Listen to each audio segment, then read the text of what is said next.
Welcome everyone to the Investing Women Accelerate Progress Symposium in commemoration of International Women's Day, jointly hosted by Global Development Promotion Center GDPC of China International Development Cooperation Agency, UN Women in China, and the Center for China and Globalization.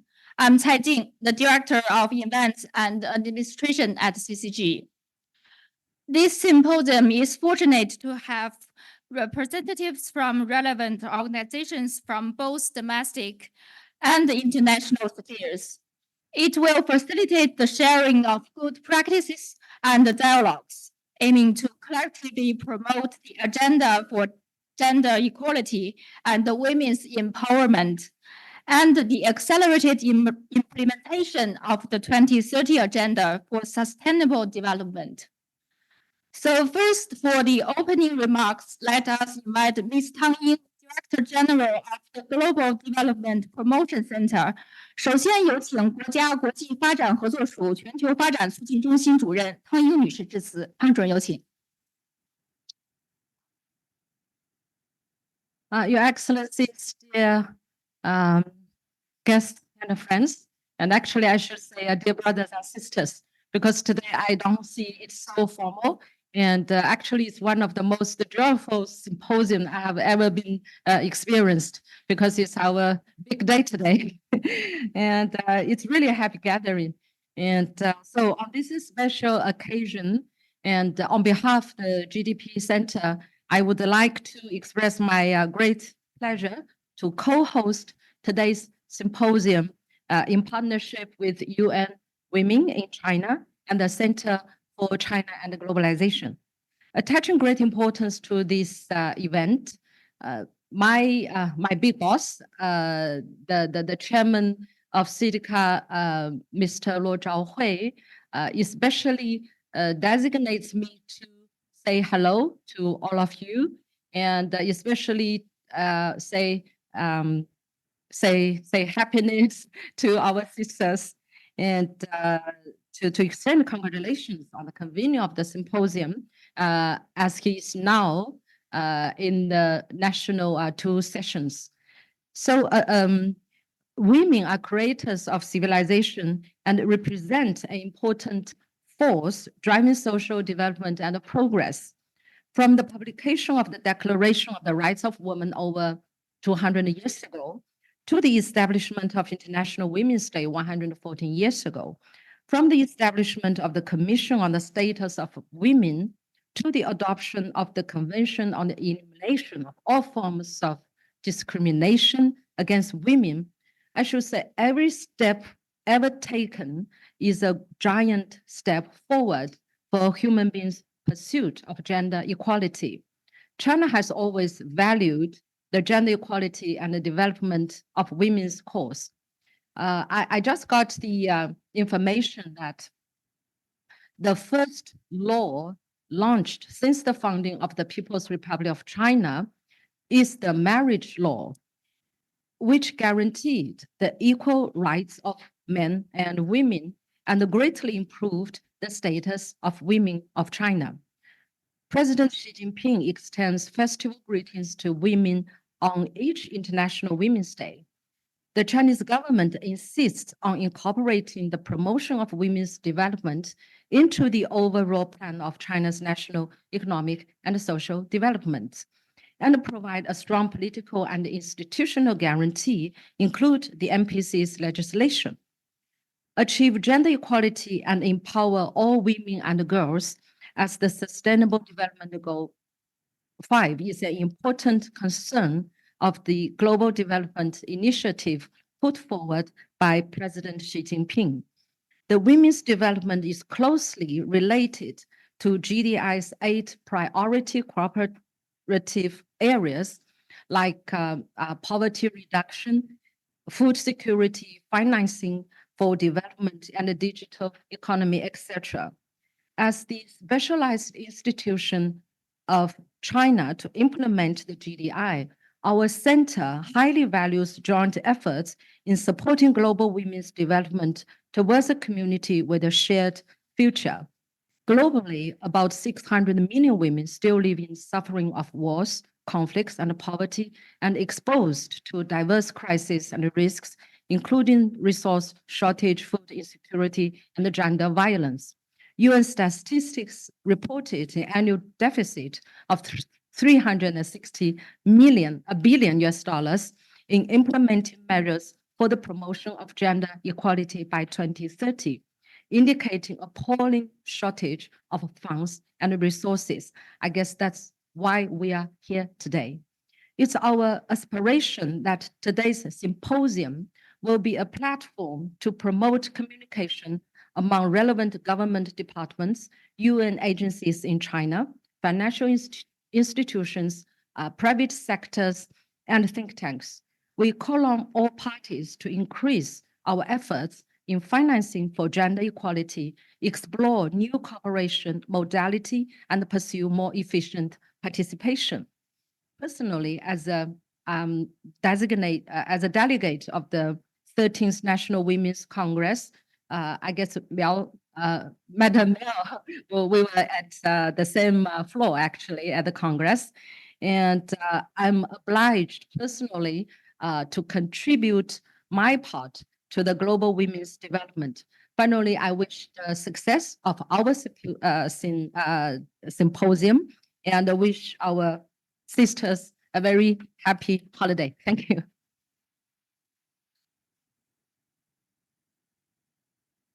Thank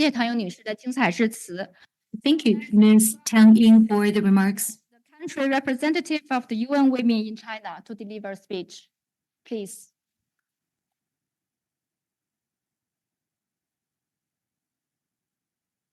Excellencies, SID UN Resident Coordinator, dear DG Tang Ying, dear Mabel, distinguished guests here who are joining in person and those joining online, my dear UN colleagues, a very good afternoon. On behalf of UN Women, I would like to join the Global Development Promotion Center of SIDCA and Center for China and Globalization, CCG, to extend our warmest welcome to you today. Today is International Women's Day, IWD. I will call it in short from now on. A day to celebrate women's rights, their success, their leadership, and contribution to this world. And I salute and celebrate all women in and outside of this room today.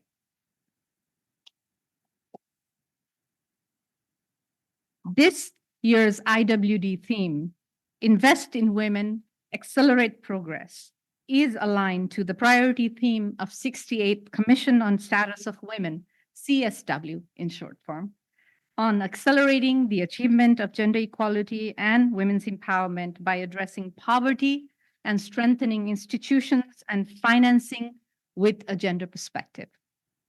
Please allow me to begin by outlining why this theme is so important.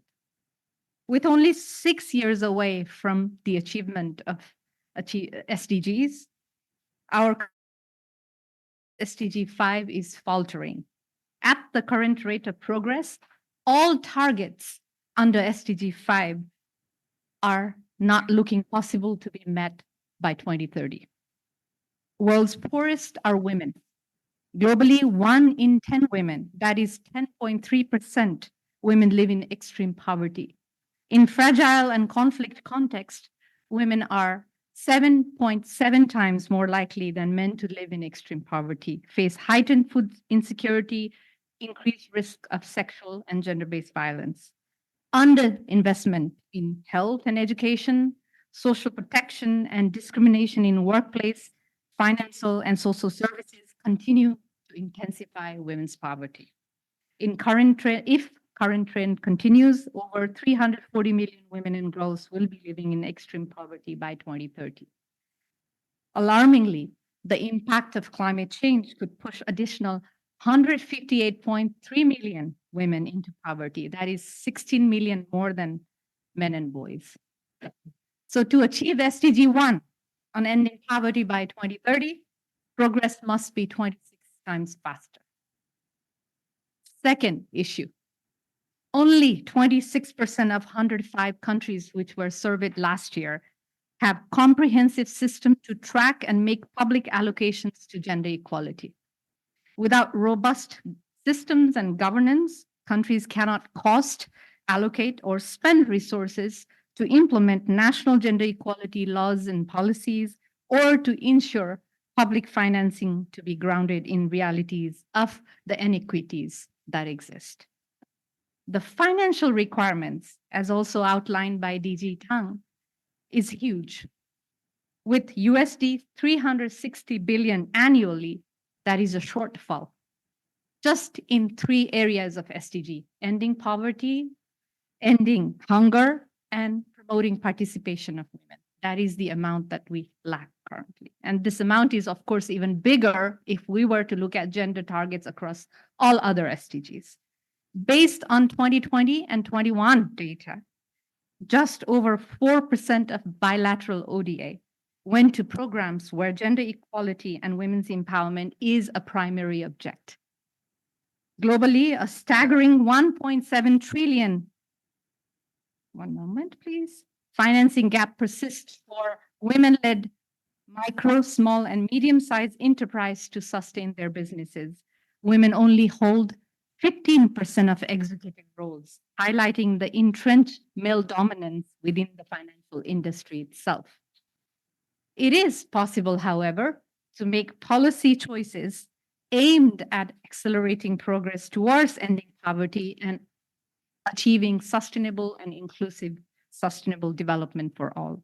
This will require investment in comprehensive set of policies, economic and social policies, and gender-responsive accountable institutions to address systemic structural barriers and intersecting forms of discrimination that women and girls continue to face. To this end, as UN Women, we are calling for the following 4 actions. The first one, strengthening financing and institution to address women's girls' poverty. This includes institutionalization of gender-responsive budgeting to target public spending, debt relief to free up public financing, progressive taxation for expanding public investment needed to eradicate women's poverty. Second, accelerate proven solutions towards gendered poverty reduction. This includes high-quality public services, strengthening social protection mechanisms and systems, and recognizing care as a global public good and invest in care economy to reduce women's and girls' poverty. A critical enabler, of course, for all of this is to have robust gender data ecosystem to truly understand the multidimensional nature of poverty and to be able to inform through evidence-based policy and programming actions. Third, invest in women's leadership to drive gender-responsive pro-poor policy development strategies and meeting the diverse needs of women and girls.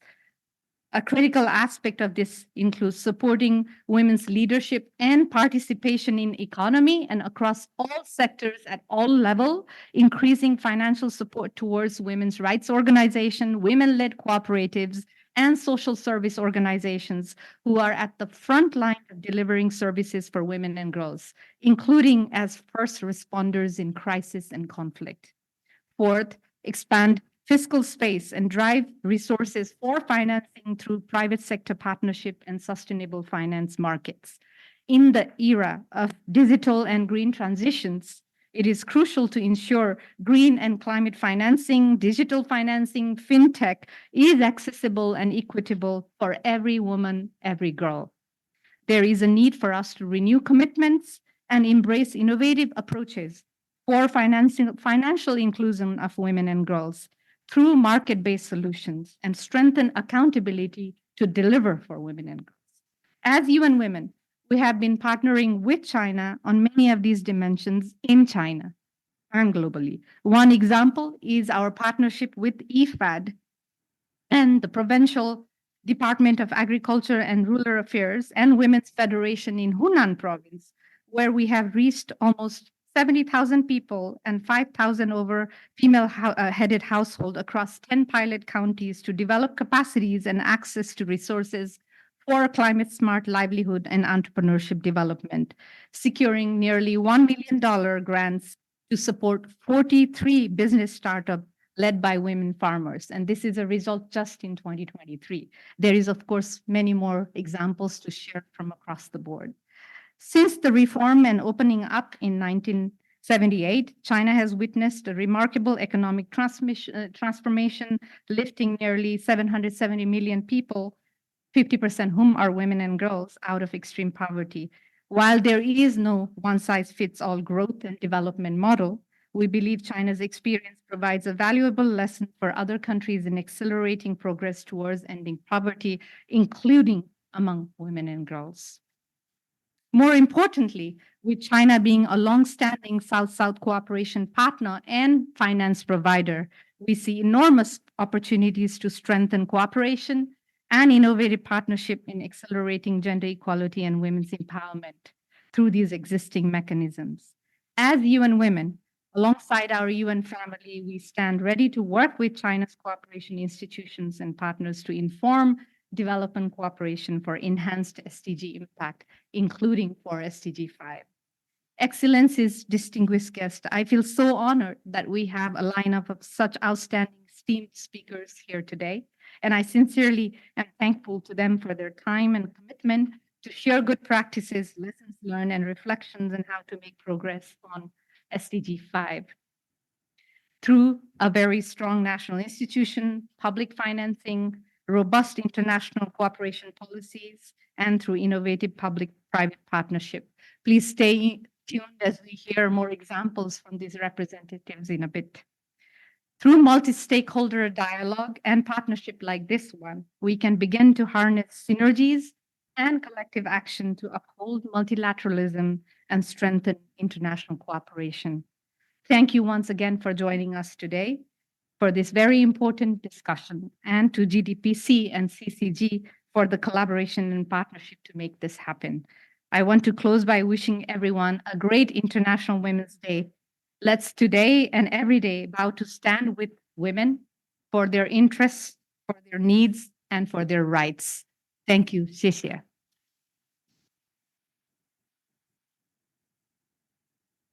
Thank you, Smriti. So now let's welcome Dr. Mabel Lu Miao, the co-founder and the Secretary General of Center for China and Globalization. Please, Mabel.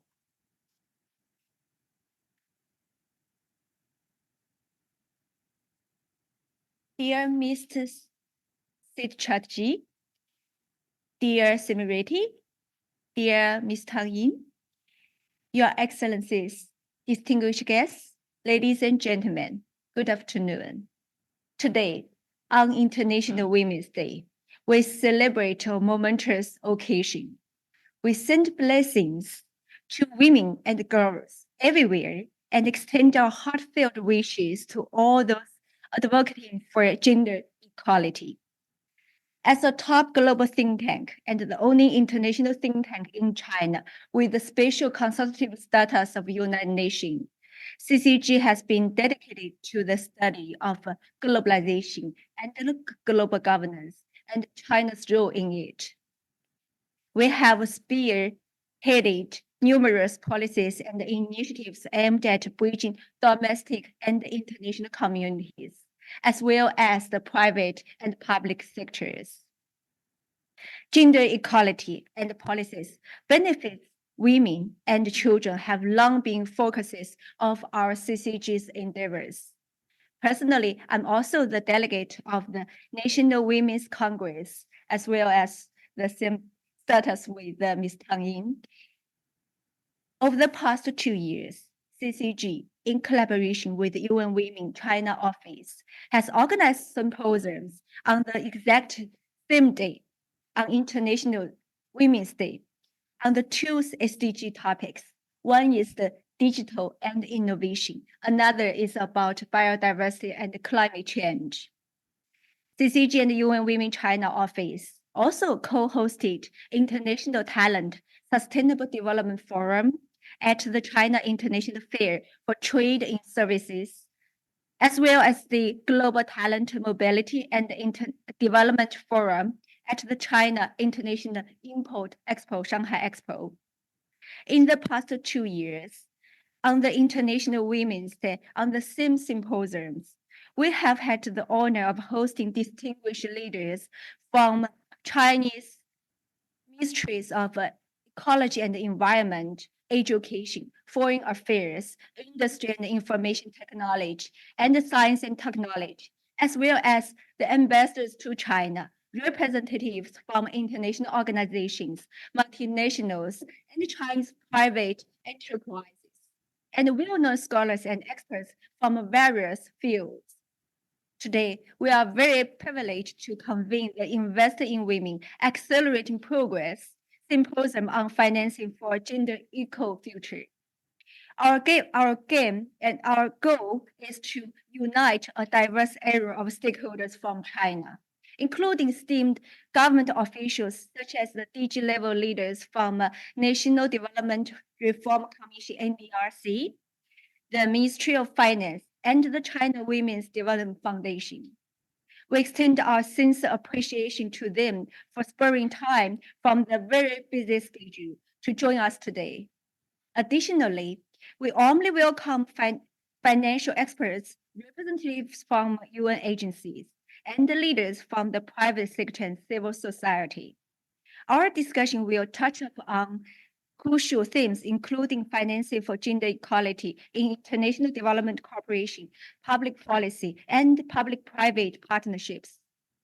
Ladies and gentlemen, Your Excellencies, at this juncture, the call to finance gender equality resonates as a pressing imperative for all committed to fostering a just and equitable society in light of challenges and opportunities of our era.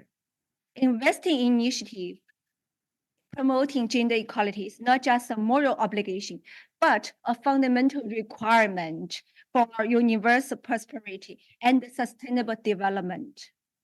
As we gather here today, we convene not merely to deliberate on a crucial aspects of financing for gender equality, but to catalyze collaboration and innovation. We eagerly anticipate engaging in vibrant dialogues, sharing insights, and exchange best practices. Promoting gender equality and women's empowerment is crucial to achieve SDG 5 and also priority focus of global development initiative by China, especially in lead up to 2025 that marks 13th anniversary of 4th World Conference on Women and the adoption of the Beijing Declaration and the Platform for Action. Finally, I would like to express our gratitude to our long-term partner, the UN Women China Office. Thank you, Simiridi. And the Global Development Promotion Center of China International Development Cooperation Agency. Thank you, Mr. Tang Yin. And our distinguished sponsor, including the sweet ambassador to the world, Emma's Food, for providing probiotics candy as gifts today for everybody, for our health. The sweetie ambassador. We extend our thanks to Ms. He is here for your generous arranging for the beautiful coffee break from Giada, which is a well-known Italian female luxury brand. We appreciate hard work of the team of UN Women in China and the Global Development Promotion Center and the CCG team very much. Last but not least, I would like to say that Happy International Women's Day to everybody, for girls, for women, for everybody. Thank you. Thank you, Mabel. So next we move to the second segment of the event, the keynote remarks. So let us welcome Mr. Sitash Chatterjee, Resident Coordinator, United Nations, China. The floor is yours.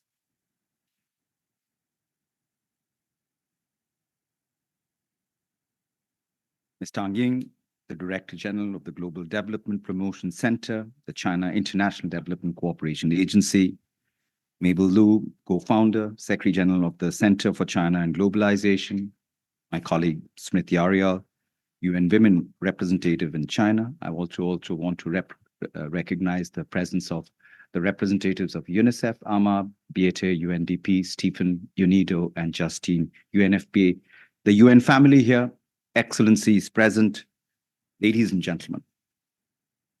Yesterday at the Great Hall of the People, there was a beautiful gathering to mark International Women's Day. A festive atmosphere and a wonderful opportunity to witness outstanding women convene from various walks of life. I would like to commend Ms. Shen, the president of the All China Women's Federation, for her leadership and commitment to advancing Sustainable Development Goal number 5, which on all counts will be the anchor for the success of all the SDGs. Ladies and gentlemen, the clarion call once made by Chairman Mao that women hold up half the sky enabled the emancipation of women in China and can be an experience many countries can learn from. With nearly 64% of women in China in the labor force, they have been the cornerstone of China's meteoric economic progress. The global average of women in the labor force is at 39%, and this is a growth trajectory that enabled China to rise from a per capita GDP of a mere $180 in 1979 to the current $12,500 it is at.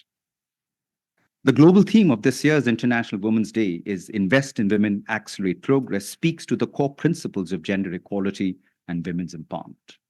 It emphasizes the urgent need to strengthen financing, institutions to address women and girls, poverty, and invest in female-headed households and organizations, advocate for gender disaggregated data to eradicate gendered poverty through new development strategies. Gender equality is not only a fundamental human right, but a necessary foundation for a peaceful, prosperous, and sustainable world. It is not negotiable. The equal rights and treatments of all genders are crucial to deliver on the promise of the 17 Sustainable Development Goals. Globally, 1 in 10 women today live in extreme poverty. Poverty disproportionately affects women and girls due to the intersecting discrimination and the systemic failures, emphasizing the urgent need for accelerated action to end poverty, SDG 1, and achieve gender equality, SDG 5, by 2030. To achieve these goals, we must expand the fiscal space through inclusive and redistributed economic policies, well-targeted public and private investments, debt sustainability frameworks that integrate climate vulnerabilities, and increased official development assistance for gender equality and women's empowerment.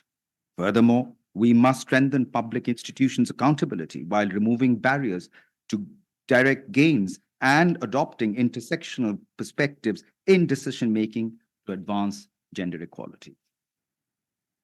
This entails providing robust, flexible financing for women's organizations and improved coordination across different departments and tiers of government. Investment in public services to strengthen gender-responsive social protection system can serve as a beacon of progress in inclusive economic development.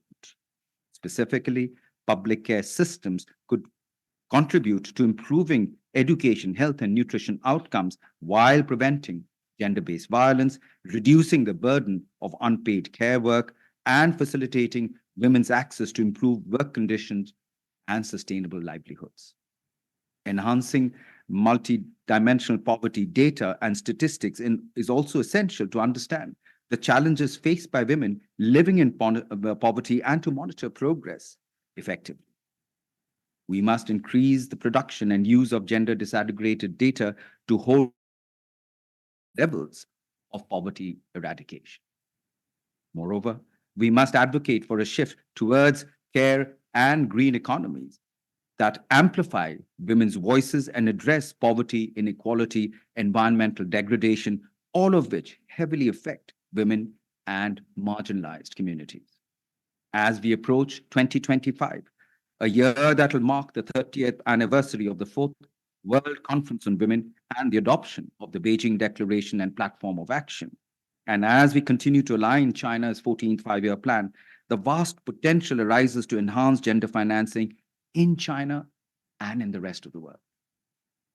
To seize these opportunities, we must take advantage of cross-sectoral efforts involving policymakers, financing institutions, private sector, social organizations, academia, and development partners to work together to rejuvenate momentum on gender equality and women's empowerment commitments, as well as the SDGs. Today's symposium provides a timely opportunity to discuss key dimensions of promoting gender equality and women's empowerment in China. As the United Nations family in China kicks off the formulation of its new cooperation framework from 2026 to 2030, mainstreaming gender equality and women's empowerment remains our collective highest priority. To achieve this integral goal, we have established at the United Nations in China a gender theme group, which is co-chaired by my colleagues, Smriti from UN Women and Justine from UNFPA. This theme group provides access to policy advice, normative processes, and programs to ensure rights and empowerment for women and girls. This also includes the UN's engagement with stakeholders and other partners in China through joint development projects and South-South cooperation. China has long been a partner to developing countries in providing assistance and supporting South-South cooperation. In its 2021 white paper, as Madam Tang brought out, highlighting the international development cooperation efforts, China pointed to the SDGs and the 2030 agenda as the guiding framework for its contributions to partner countries, while stressing the role of multilateralism. Notably, gender equality was one of the 8 key priorities. As China continues to expand its development cooperation institutions, we see continued opportunities to draw from the international best practices, norms, and standards. Together, we can build a gender-responsive infrastructure of development cooperation policies, guidelines, and frameworks to effectively mainstream gender equality and women's empowerment at the programmatic and at the institutional levels to achieve SDG 5 and other cross-cutting goals. The United Nations family in China is committed to working with the government, stakeholders, and partners, which includes many of you joining us here today, to support the continued progress for needs, rights, and interests of all women and girls. By enabling women and girls to tap into their potential, we are not just empowering individuals, we are catalyzing progress for everyone. In his International Women's Day message, the United Nations Secretary General, Mr. Antonio Guterres, said, and I quote, "We must support women's organizations on the front line. We must invest in programs to end violence against women and to drive women's inclusion and leadership in economies, digital technologies, peace building, and climate action." End of quote. Ladies and gentlemen, let us therefore invest to achieve substantial equality in financing mechanism, resource mobilization, and advancing and accelerating transformative change. I wish you all a very happy International Women's Day. God bless. Thank you very much. Sheshe. Excellencies, distinguished guests, ladies and gentlemen, a very good afternoon once again. So I'm very pleased to welcome you to our first roundtable, which will focus on financing for gender equality in international development cooperation. As we've already heard, and I will not speak at length about the issue, that we do have a crisis with a major shortfall in financing for gender equality for attaining SDG 5 by 2030. So this panel is going to focus on how we can bridge financial gap for gender equality in international development cooperation mechanisms and systems. What are some of the lessons learned, good practices, and what are some of the ways we can innovate? And I'm so honored today that we have a very prominent and esteemed speakers from embassies, from GDPC Sitka, from multilateral bank, UN agencies, and academia joining us, both Chinese representatives as well as international representatives. So in order to get through the agenda, and we're slightly behind the schedule, I will please ask our panelists to be strictly on time, and because we want to have the opportunity to make sure we're able to have a discussion and a follow-up question and answers with the group, larger group. So without further ado, please allow me to welcome our first speaker, Ambassador Jorge Toledo, who's the European Union Ambassador to China. Your Excellency, thank you so much for joining us today. A brief introduction. Excellency Toledo is an expert in EU, European Union affairs, and also a very seasoned diplomat working in Asia, previously in India, in Japan, and currently in China. The European Union, as many of us already know, is a pioneer and a champion of gender equality, including for financing through its ODA and different instruments. So, for example, under the Neighborhood Development and International Cooperation Instrument, Global Europe, EU requires at least 85% of new actions have gender equality as a principal or significant objective in its international development assistance. The EU Fund for Sustainable Development Plus, by incentivizing blended financing with the European Development Finance Institution, aims to mobilize up to 135 billion euros of public and private financing to help partner countries to achieve SDGs, and that also includes gender equality and women's empowerment. So, Excellency, with this rich experience, my question to you, and we would love to hear your insights on how EU experiences, how does EU prioritize gender equality in its ODA? Specifically, what are EU's gender equality and women's empowerment priority areas? What are some of the mechanisms and instruments for operationalizing this, especially from financing perspective? I do have several questions, so maybe if I can invite you to briefly touch on these, and then I'll come around for the second round. Over to you, please. Thank you very much, Smriti. Thank you very much to CCG, to Henry and to Mabel. Thank you all. I'm always very happy to be here. I come very often, I must say. I'm invited very often, and I'm always delighted. As you said, we are in the European Union kind of pioneers in gender equality. I would say that it is in our DNA. Everything we do has this gender equality touch. And not only touch, we do lots of things that are purely gender equality, but in everything we do, we must have now a gender equality action. Not only what we do inside the EU, or not only what we do in the EU institutions, where gender equality is a paramount priority, but what we do across the world. As you now we have an ambitious target, which is that 85% of our new projects will have to contribute to gender equality and women's empowerment by 2025. We have, for over 20 years, had gender focal points in all our embassies. In fact, I'm here with our gender equality focal point in the EU delegation, Delfino Picon. We are in our third generation of 5-year gender action plans. We are guided by what we call the gender equality strategy. And this includes female labor market participation, reducing the gender pay and pension gaps, promoting equality between women and men in decision-making, combating gender-biased violence, and promoting gender equality and women's rights.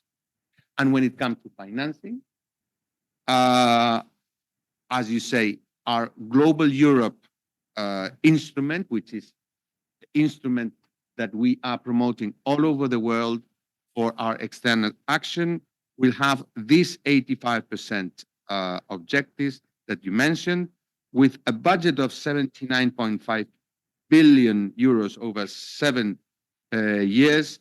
It will contribute to all of the SDGs, but the SDG 5, gender equality, will be one of the most prominent in our action.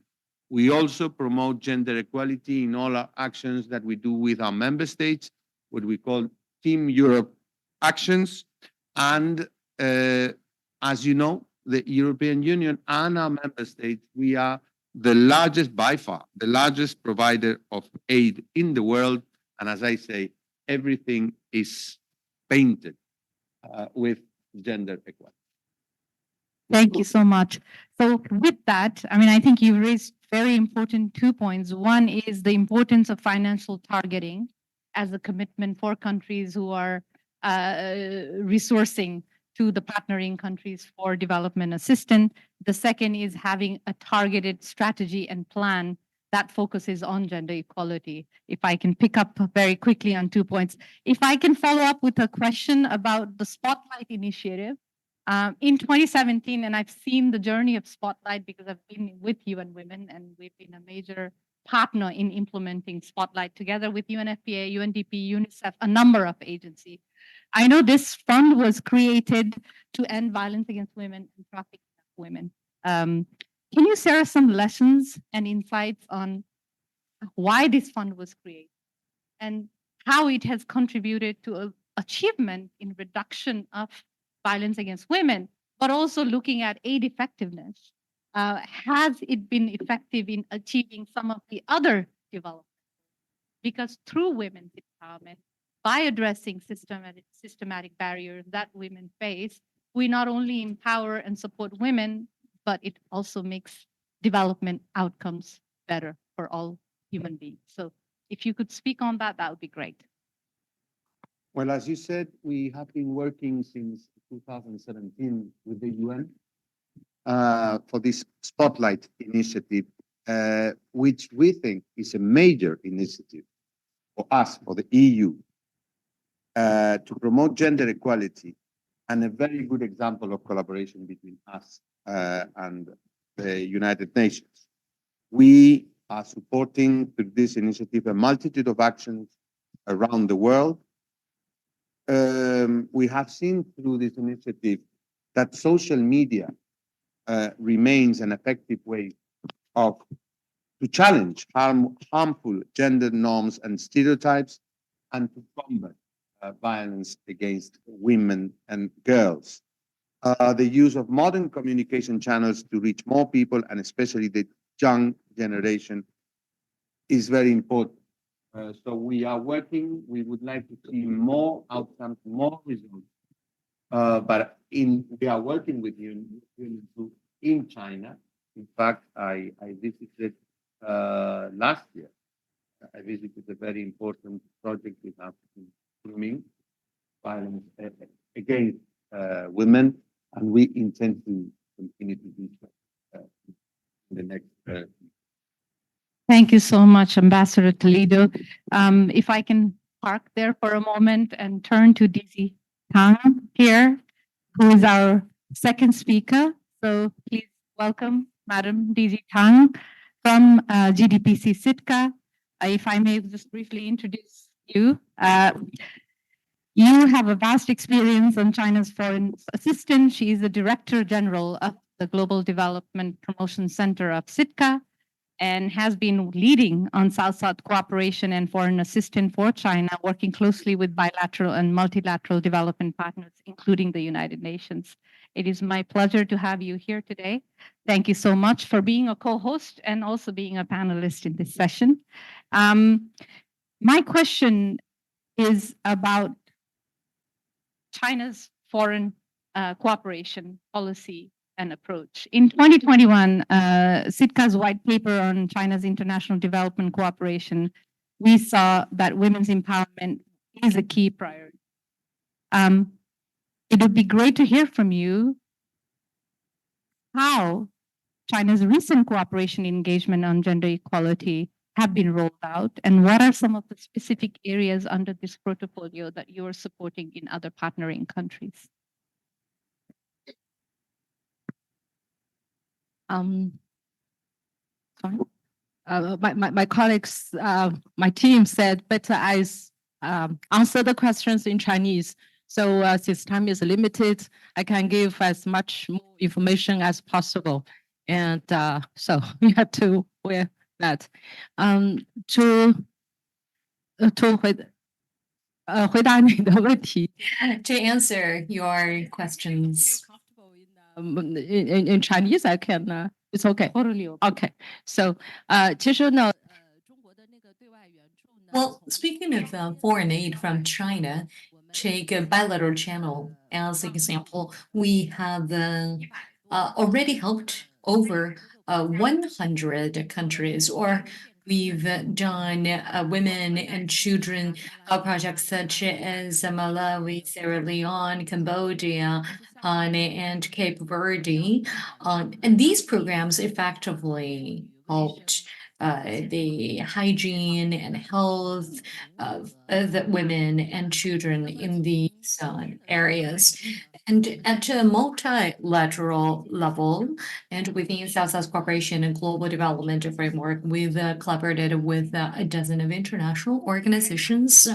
We have now already conducted in over 50 countries in Asia, Africa, and Latin America, as many as 100 programs, which are not entirely in the area of women and child care, which, however, is a very important focus within our programs across the world. Let me give you an example. When we work with UNICEF in Somalia, and we helped women suffer from severe malnutrition and also children, and we provided assistance.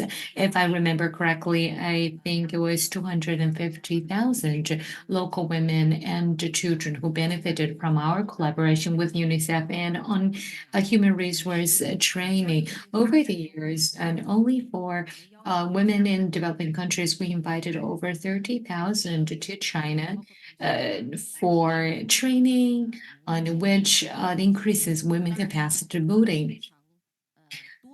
We also frequently provide an in-kind support. Sorry, because I needed know. the translation. So yes, thank you so much for sharing those concrete examples. Indeed, women and health and malnutrition. Of course, health of women has impact on their whole outlook in life. So that's a very important investment. Also, under SDG 5, we have whole sexual reproductive health as an area which is underfunded. If I can pick up earlier, and I was very excited to hear when you, during your opening speech, you said promoting gender equality is critical to achieving SDG 5 and also a priority area of the Global Development Initiative, GDI. So I'd love to hear, and if you could please share more on how you see opportunities and pathway for China to increase its investment in promoting gender equality through development cooperation, especially under the GDI banner. Thank you. 谢谢。那在这呢，我 Thank you. 因为Aya 提到了这个 Well, GDI， 所以 Arya talked about GDI, so please allow me to elaborate. The initiative was proposed by President Xi Jinping on the 76th UN General Assembly. The initiative has been asked quite a lot. What's the difference between SDG and GDI? How do they complement each other? And my understanding is GDI, when compared to 2030 SDGs, are in line in terms of core concepts, but for on the outcomes, they're also highly aligned. And in terms of the logic of global governance, they are also connected and complementary to each other. GDP Center, as a special agency for the implementation of GDI, our mission is to build a platform featuring common sharing, which aims to do the following things. First, concept dissemination. Second, joint research on innovative pathways. Third, gather resources. And fourth, we not only talk the talk, we will also walk the walk and foster joint actions. And these are the four functions of us as a center for the implementation of GDR. Arya also mentioned our toolbox. So what do we have in the toolbox? So we have 8 tools at our center. In the interest of time, I only mentioned 2 that you probably are interested most. The first is a global project database and a global funding base. And what these 2 bases or these 2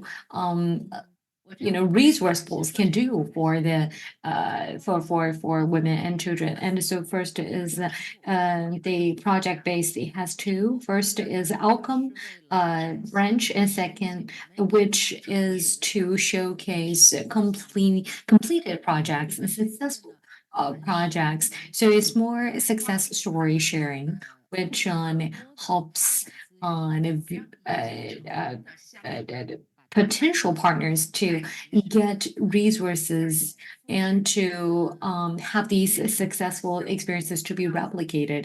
And the successful projects that can actually be replicated in more regions and villages. So this is what I called let's call it success branch, and the second is incubation branch. So our center proactively provide projects within incubation branch to look for policy support and resources needed for the incubation of projects. As of today, we have over 2,000 projects in the incubation branch. Just recently, we are onboarding another 500 projects which are being reviewed. Those that are approved will receive support from either Chinese government or the partners of the Chinese government, and we will provide resources for the implementation of these projects. Many of them are related to the health, education, employment of women and girls. I can give you 2 examples. Just yesterday, as a matter of fact, I was with the Forbidden City museum and colleagues from Egypt, and we had a tripartite dialogue. And what we do is to foster culture exchange programs to promote local women in Egypt to design and to make and sell cultural derivative products. This is a very small example.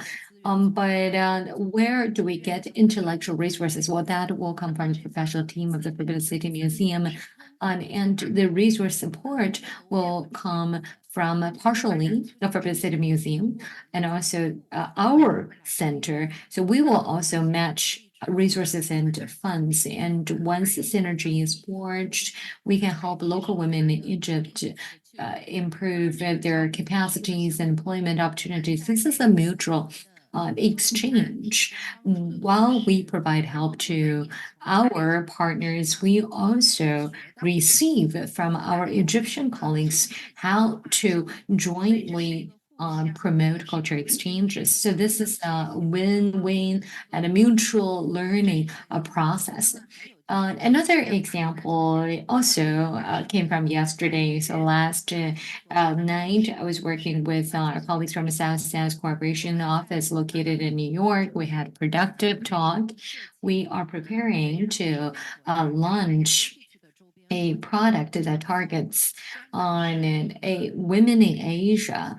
It's a capacity building program. The South Corporation office will provide initial capital, and so our center will also raise fund to help women in Asian countries. Well, in the interest of time, I'm not going to elaborate on the other branch, which is the capital branch. Next. Thank you. Thank you.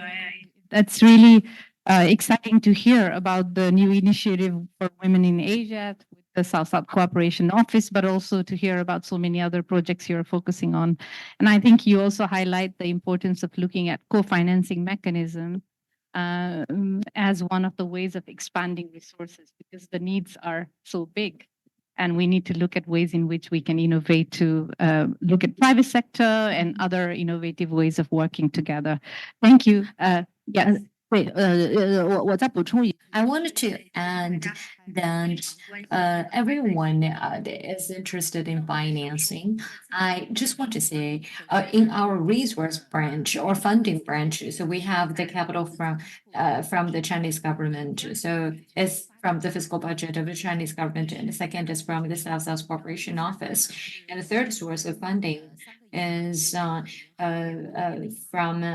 our cooperation with banks, including Chinese and multilateral banks, and we have a cooperation framework of $12 billion US, which is dedicated to the implementation of projects within our project branch, and 5 projects are being implemented right now. Lastly, within the capital branch, we also have a contribution from partners as well as contribution from businesses. So this is a channel with diverse sources. Thank you. Important point on a diverse need for resource mobilization and looking at co-financing mechanisms, because we're really behind the times. I'm going to move. Thank you so much, DG Tang, to Her Excellency Maria Gustava, who's the Ambassador of Mozambique to China.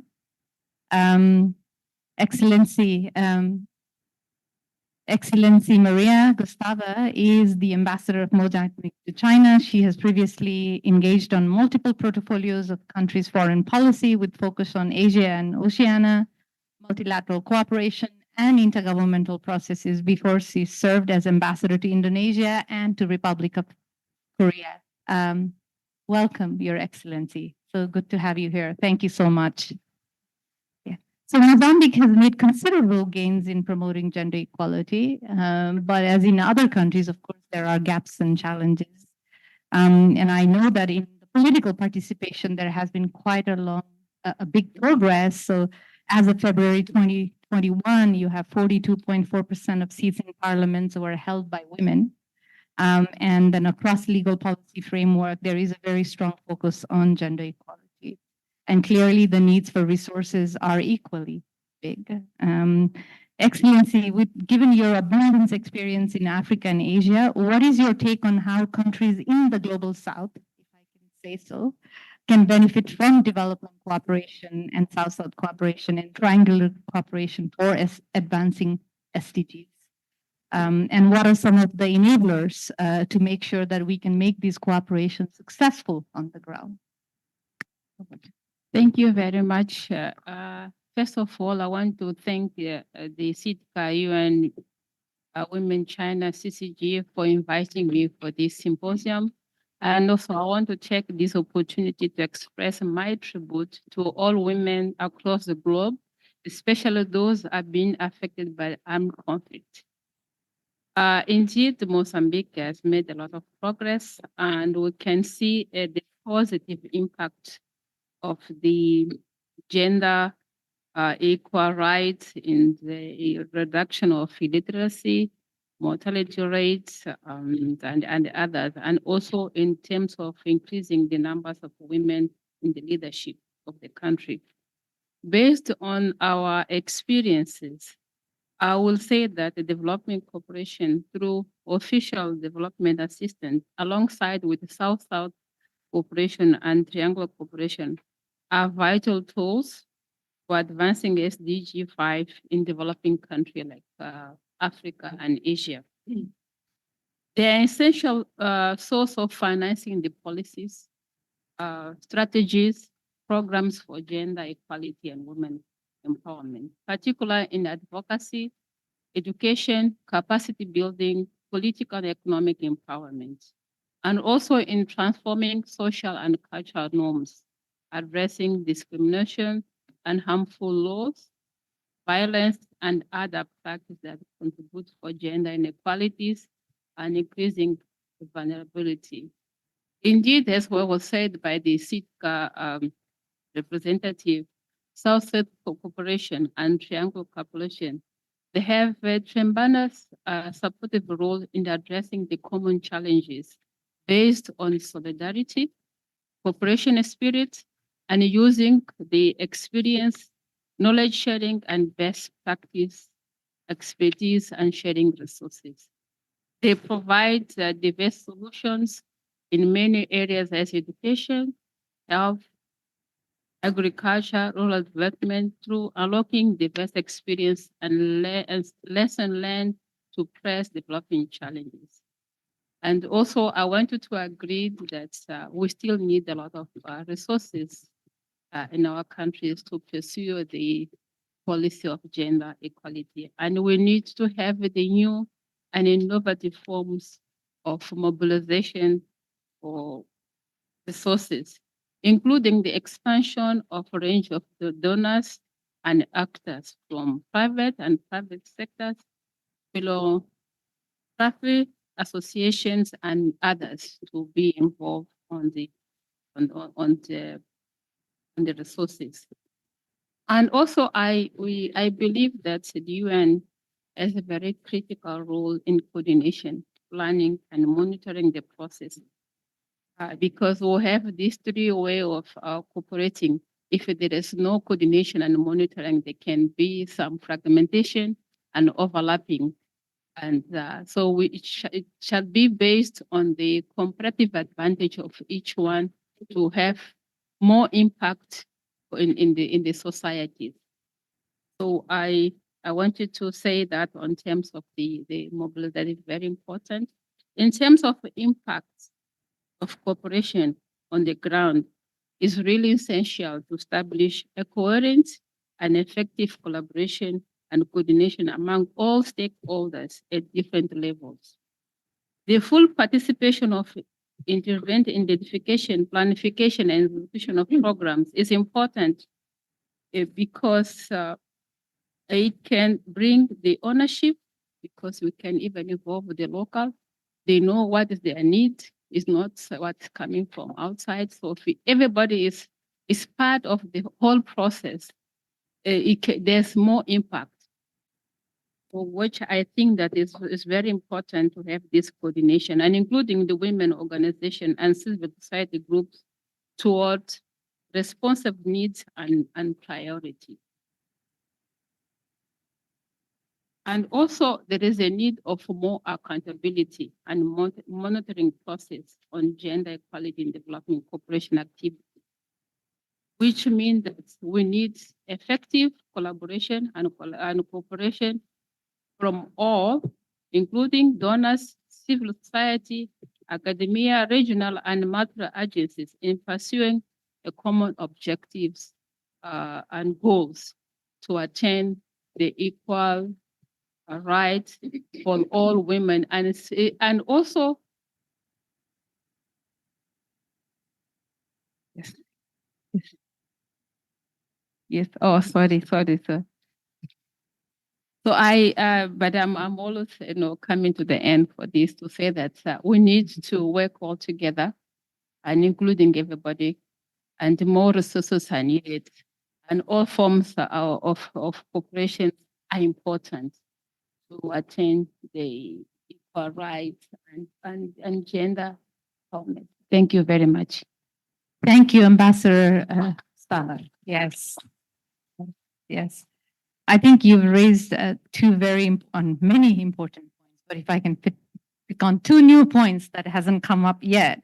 One is the role of the UN and the necessity to engage whole of society, that everyone, the participation of people and stakeholders is really critical in the achievement of goal.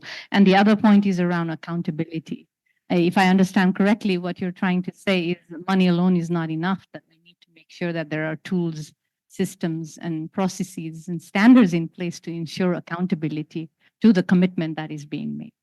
And I hope we can touch a bit more on that in our second session as well, because there is a lot on the national policy and commitments from within the country and how that comes through and is in synergistic with the international resources that will be. Thank you for raising those very important points. I will come back to you for the second round. I'm really hoping we have the time to do so. But thank you for now. And now I move to my dear colleague from UNDP, Ms. Beate Trankman, who is the resident representative of UNDP here in China. Beate, welcome. She is, as I said, the resident rep of UNDP and is also a co-chair of the Global Partnership Group under the UN Sustainable Development Cooperation Framework in China. UN in China, I think Sid, our RC, already mentioned, gender equality is an important priority across the board in everything we do. It also includes the UN's international development cooperation and South-South cooperation engagement with China and development partners, encompassing partnership building, advocacy, policy dialogue, norms and standards.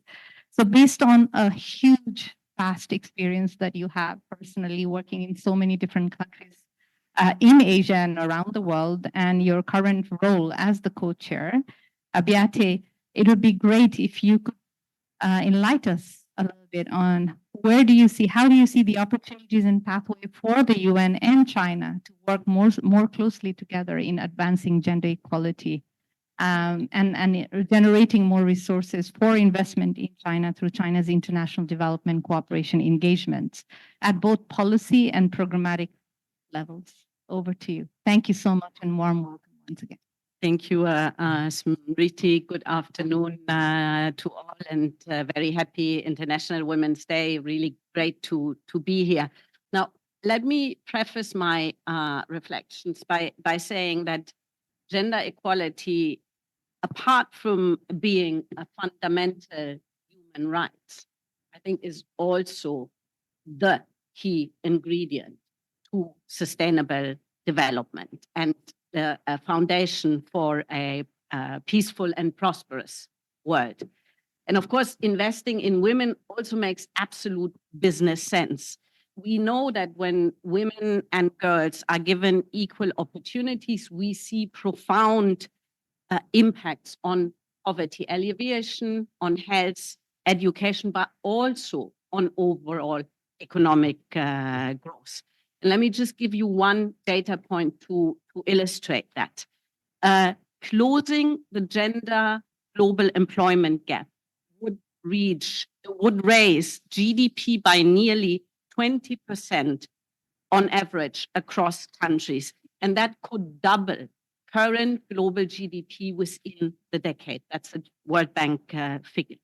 So if women started and scaled new businesses at the same rate as men do, that could bring gains of $5 to $6 trillion to the global economy. So that's just to illustrate the developmental impact. Now, UNDP, as a multilateral development actor, we strive to incorporate gender across all aspects of our world, work to achieve sustainable development around the world.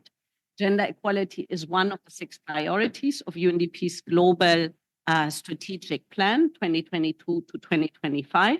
And that focus is underpinned by a dedicated gender equality strategy that is highlighting entry points for gender empowerment and equality across the other 5 pillars. And I think one interesting example for this type of cross is the work that we are doing through our economics initiative that supports finance ministries and tax authorities in 26 countries around the world to make sure that fiscal policies actually work for women and gender. Now, we also have, talking about institutional culture, a gender equality seal certification program that guides our country offices in incorporating gender considerations into our projects. At UNDP China, our project expenditure directed towards gender equality and women's empowerment has increased from 19% to 79% since we started participating in this program. So that's a very proud achievement for me personally also. Now, let me turn to the UN in China and China. So I think in 2021, the release of China's 3rd white paper on international development cooperation marked in fact a historic shift because it prioritized for the very first time gender as a key focus and priority area. And I think that demonstrated China's commitments to integrating gender into its broader development cooperation strategies, and of course is an acknowledgement of the importance of gender equality in promoting inclusive sustainable development internationally by China. So as the UN, we welcome this shift, and we are actively engaging and supporting China to realize these commitments. Let me give you a few quick snippets of examples. At the policy level, the UN, led by UN Women, conducted a gender analysis of the POCAC Dakar Action Plan, helping to incorporate, yet again, an emphasis on gender equality and women's empowerment. At the programmatic level, we have worked with MOFCOM, but also, of course, with SITCA, a very important partner for us, on advancing gender equality through South-South cooperation. We, for example, provided skills and equipment to women in Bangladesh to encourage entrepreneurship in the garment sector. In Lebanon, we have equipped women entrepreneurs with access to various e-commerce platforms and supply chain tools. And I think what is important here is that these initiatives promote, of course, livelihoods and supported the recovery from COVID-19, but they also strengthen overall resilience of women against external shocks, when we know that women are actually more vulnerable to these type of shocks and recover at a slower pace. The UN, as the UN, we're also currently starting a multi-year project with the European Union to inform policy and practice of China's international development cooperation for enhanced SDG impact. And let me use the opportunity to thank Ambassador Toledo and the EU for engaging with us on this initiative. Now, I think to close, for China to advance and consolidate this emerging strong gender focus in its development engagement, a comprehensive approach that will be needed, that cuts across all stages of the programming cycle, both from design and implementation, but also how we monitor and measure impact.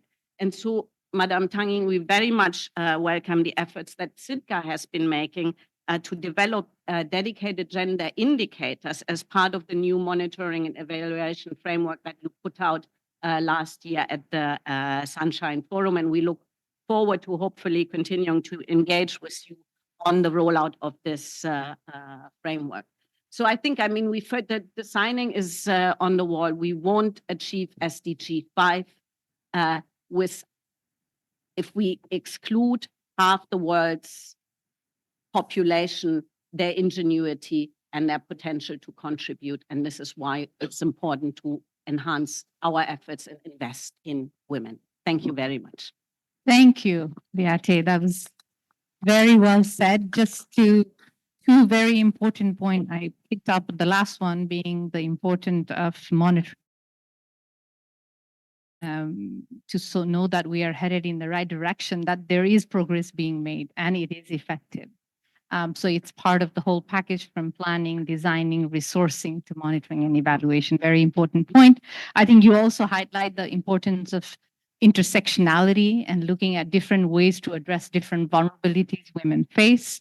And congratulations to you on the progress using the gender seal.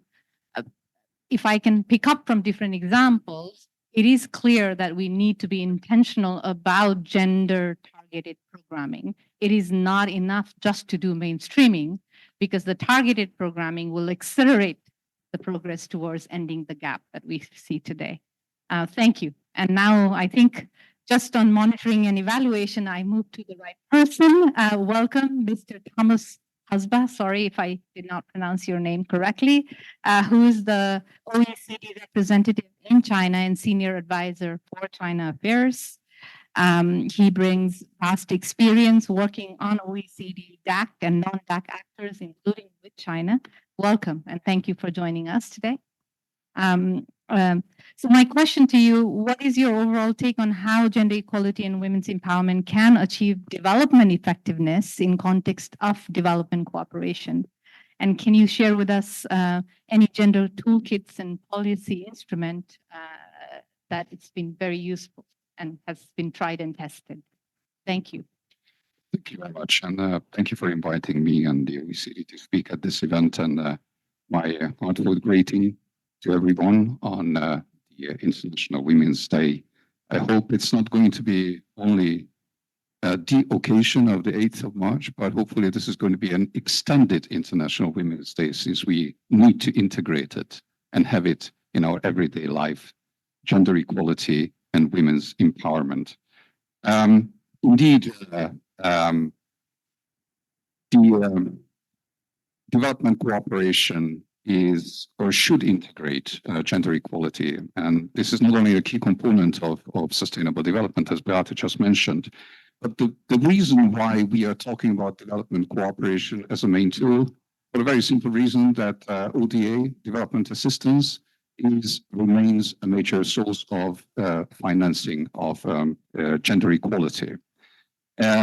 Just to note that 43% of bilateral allocable ODA had gender equality as a policy objective in 2019 and 20. Of course, the major part of this ODA was integrated in gender equality programs, which has gender equality as a policy objective. But as Rita, you already announced before, it's only 4%, a staggering 4% of this bilateral allocable ODA was dedicated to programs with gender equality as the principal objectives. So there is a long way to go.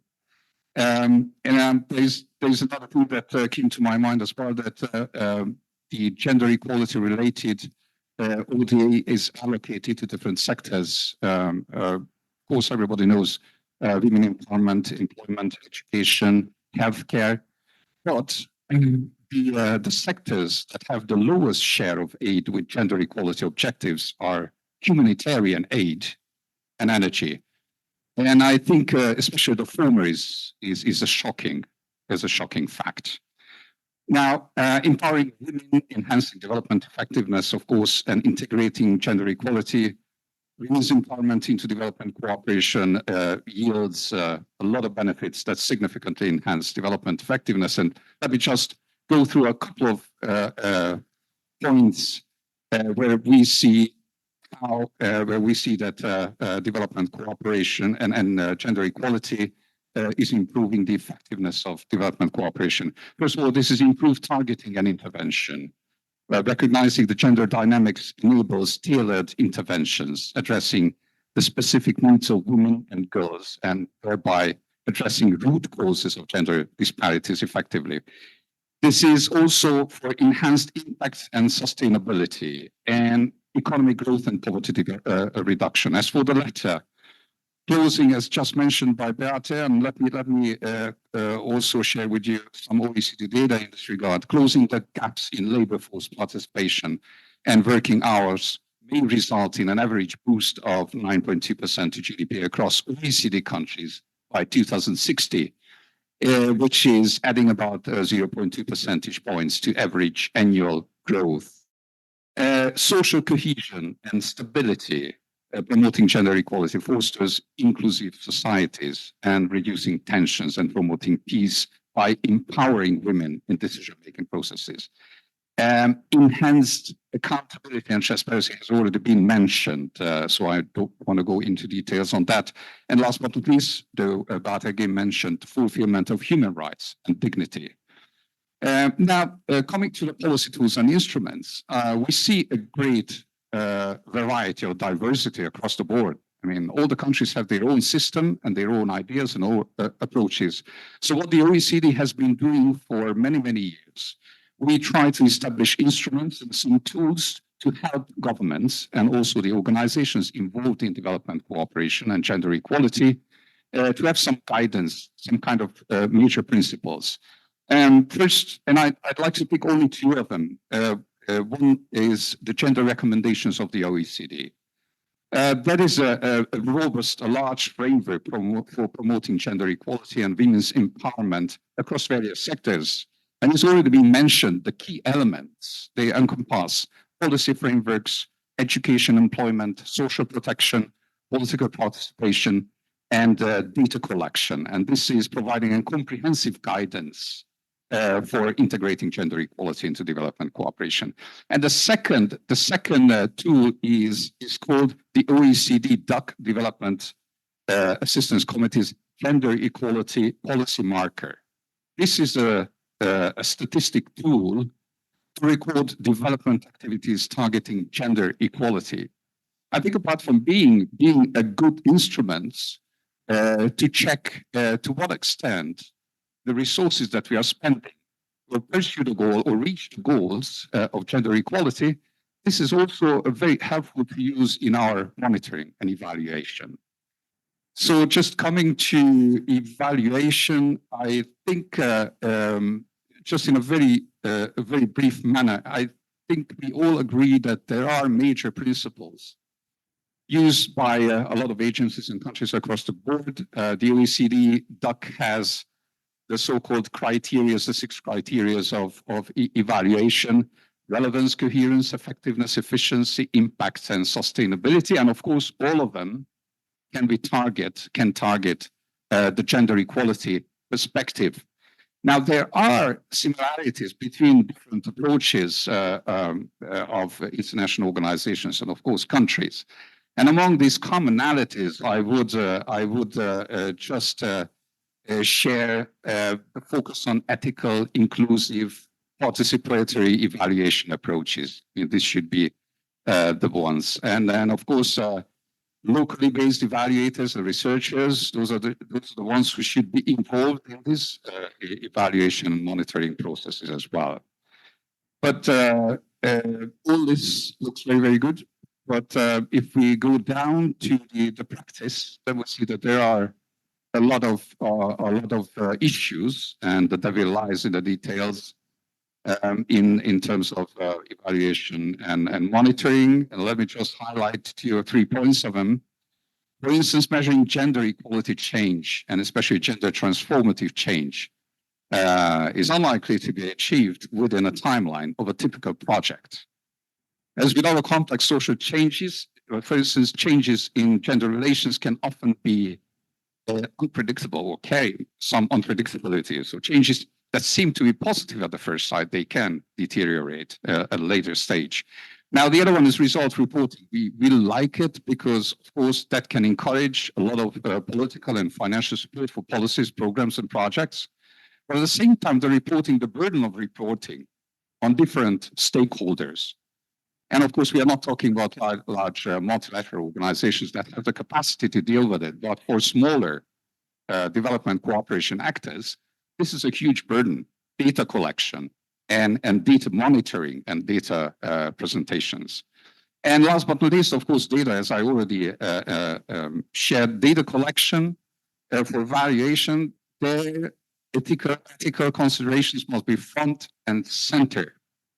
And we have to admit this is not only sometimes the lack of data that we deal with, because in many contexts where evaluations are undertaken, support for gender equality is really, really limited. So I think one of the key points where I think international cooperation, close cooperation, we really should consider is data sharing and building databases that we can use for monitoring of the implementation of these projects. And I stop here. Thank you very much. Thank you very much, Mr. Thomas. I mean, you've raised so many very, very pertinent points about effectiveness and how we measure transformation in gender equality. In the interest of time, because I realize we're already 10 minutes behind and we have 2 more speakers, so I will not summarize yet. Hopefully, we'll have a chance to go back and have conversation on some of this. Without further ado, may I please invite Mr. Eric Borgloff, Chief Economist of the Asian Infrastructure Investment Bank. It is my pleasure to welcome you, Eric, here today. Thank you so much for joining us. And we look forward to hearing from you on how AIIB, as a multi Multilateral Development Bank incorporates the gender lens into its policies, operations, and programs to impact investment and for development cooperation, especially looking at innovative financing as an instrument going forward. Okay, so thank you very much, and colleagues, thank you for inviting us to this important event and to this celebration of International Women's Day. So I think the International Women's Day is not only important because it's an opportunity to celebrate the contribution of women, but it's also an important opportunity for us to reflect on what we are doing to promote this agenda and where we are on this journey towards achieving SDG 5. So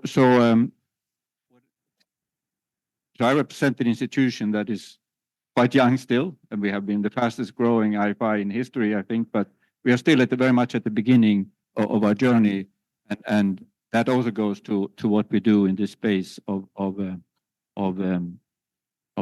gender equality. And so I'm here both to explain what we do, but of course also to listen and learn from what others are doing. I will say something a bit about our thinking, and I will say something a bit about our action and what we do in terms of sort of framework, but also specifically on a couple of examples of investment. So you can wonder why is the chief economist here to talk about this topic. It's not that we do recognize, and it's absolutely crucial that these are issues of rights and freedoms. It's about, of course, issues around violence and also making sure that women are treated fairly and so on. But it's also very fundamentally an issue, and Beata's comment very much illustrates this. It's an issue about economic opportunities and the equality of opportunity. And my experience also that this is actually a way that we can really help transform the thinking, and the economic pathway is also a pathway towards achieving greater freedom, achieving a greater choice for women, and giving them their rightful position in society. So I have had a previous life in an institution, European Bank for Reconstruction and Development, and we didn't pay much attention to this for a long time. We were working mostly in Eastern Europe countries that maybe this was not the number one topic. But then we were asked to go into Turkey, we were asked to go into Middle East, where 80% of women are outside the labor force. And that forced us to rethink completely what we were doing, and also bringing out, what waste it is to have so many people outside contributing, opportunities to contribute to within the formal economy to developing businesses and contributing in different ways. So from my experience, the sort of equality opportunity approach is a very powerful way of pursuing the interest of women. And I wanted to give you an example of how we are thinking about this. So very much taking this economic inclusion approach to approaching this agenda. We are implementing our framework to look at every single project. How can we use that project to promote this agenda? And this is something that, from my experience, again, aspect to not just mainstreaming, but it's about seeing what are the opportunities in this project to enhance this agenda. I'll give you two examples of how this could be reflected in what we're doing. One is a direct investment that we are making in something called Southeast Asia's Women Economic Empowerment Fund. It's a private equity closed-end fund run by women with a specific objective of pursuing women leadership, identifying and supporting small and medium-sized enterprises run by women. We're working with the management of this fund to develop a specific incentive schemes to reward measurement of how much they have helped women-owned and led businesses, how much they can show with concrete evidence gender improvement over time, and also related it to climate disclosure. So really trying to find a powerful framework that could allow us to monitor and help support the efforts of this fund that is working across Southeast Asia. The other example, which is maybe more typical for what we are doing and refers back to what I said about using this framework, looking at all our investments, is we were working on the metro, the second phase of the metro in Mumbai. And a very important part of this was seeing how could we make sure, and this is of course from a bank that invests in infrastructure, the more we can get women to use the infrastructure where we invest, the more, of course, the economic benefits, but also the financial benefits, and make the financial case for a particular investment comes from that. And what we could show is that, when it turns out that you ask women have much longer journeys typically on the metros because they wanted to avoid certain parts of the system where they didn't feel safe. They didn't travel certain hours because it was dark on the platforms, and you need to take that into account. Often they felt harassed in compartments and so on. Very simple things that we could do by improving the lighting on the platforms, creating specific compartments for women and so on. So this is what I mean by looking for each project, what can we do to promote women participation and increase their access to use specific infrastructure investments. I could go on, but I just wanted to say these are sort of two ways in which, again, we are in the beginning of our journey. We very much appreciate we have had a chance to work with many of you, but of course, we would like to work with even more of you and help us develop this approach. And I again celebrate this opportunity to discuss these issues and have contact with you. So thank you very much for inviting us. Thank you. Thank you so much, Eric. If I can just very briefly follow up with you on that example in Mumbai. My question was, is this applied across the board? Meaning, does AIIB have a standard and a approach towards every construction? You look at safety of women and lighting issues, or is it more demand driven by country who's asking for? No. So I think so. Our objective is certainly to make this a standard. I cannot reassure you, as I said, we are in the beginning of our journey. This has to, we view ourselves as drivers of this. Obviously, we want to bring our clients along because otherwise it won't work. We need to, help convince, these clients that we have that this is the way to make this both economically beneficial but also financially beneficial. You can go through almost every aspect of our infrastructure and think, apply it to that. Yes, thank you. And I think this is where the tricky aspect of should we focus on demand driven? Because sometimes there may not ever be a demand because so many times women are not representative in leadership position and hence cannot bring a gender perspective into a decision making. Or do we set benchmark and standard that means that univocally? Yeah. And I want to emphasize that when we talk about inclusion of women, it's not just about getting access to but also participation in the design of which I think the example I gave is about, allowing women maybe in a kind of primitive way, but, of course, more fundamentally. Yeah. There's a lot of evidence suggesting that if we do that, we will also get infrastructure that is more inclusive. So in terms of their participation. Absolutely. Yeah. Very important point about inclusive participation. Thank you so much. So now I move to our last but not the least.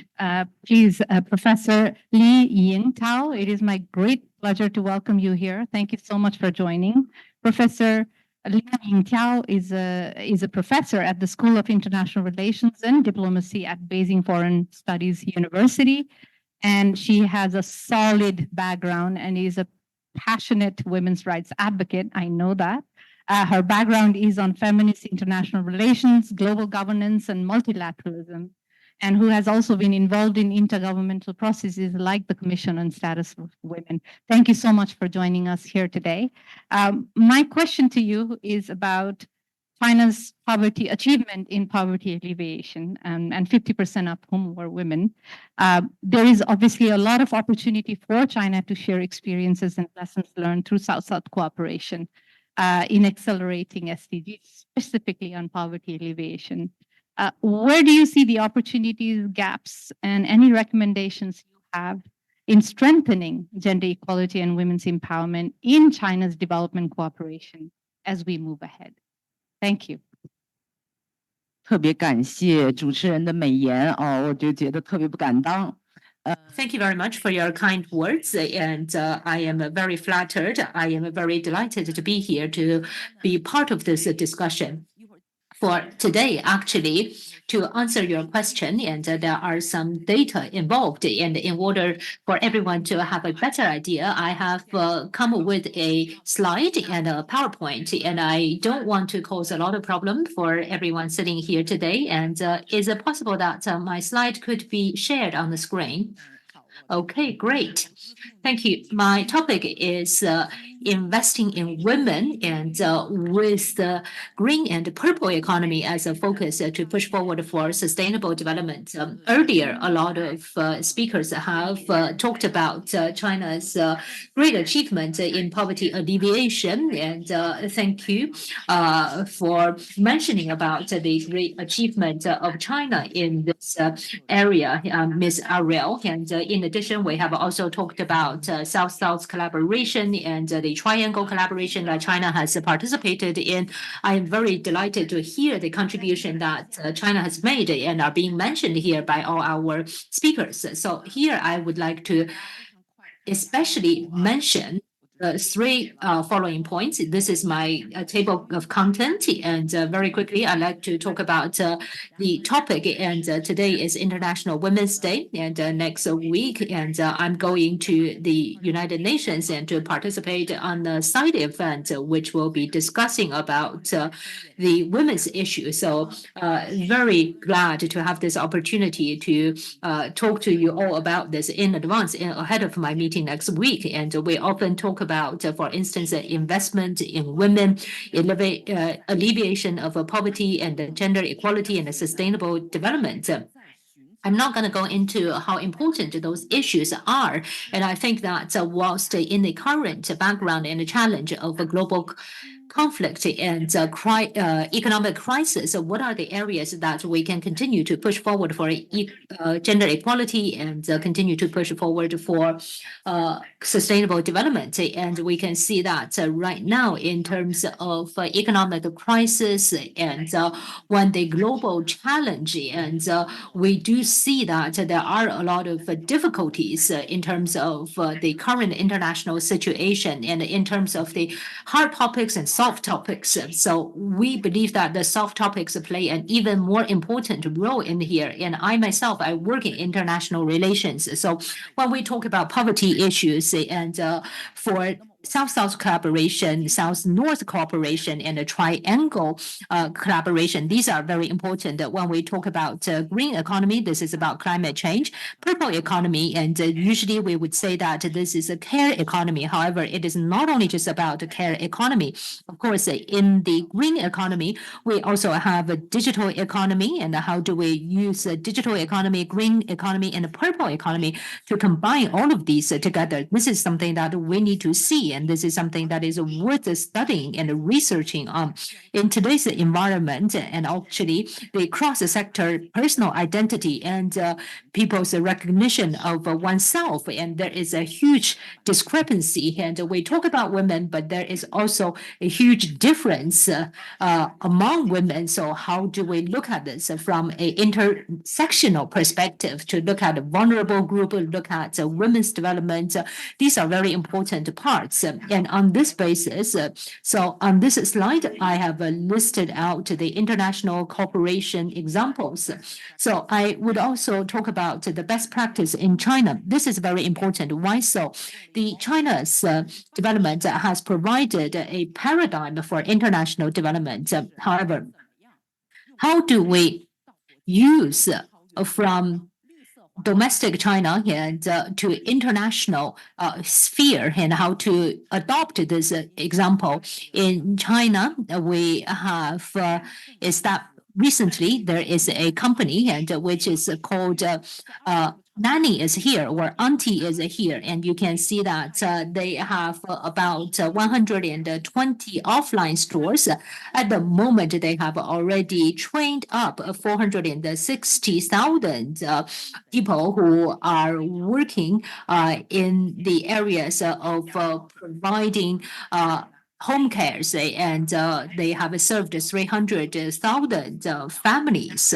And not only that, they work as an auntie for your home and to look after your home. And in addition, they can also become leaders themselves. And you can see that these aunties, they would also receive the pensions and, for instance, medical care, etc. And they have moved people from informal sector to the formal sector. And in the past, they were simply a nanny, but now they are actually leaders of a team. And so we believe that this is very important. And in the interest of time, I'll stop here.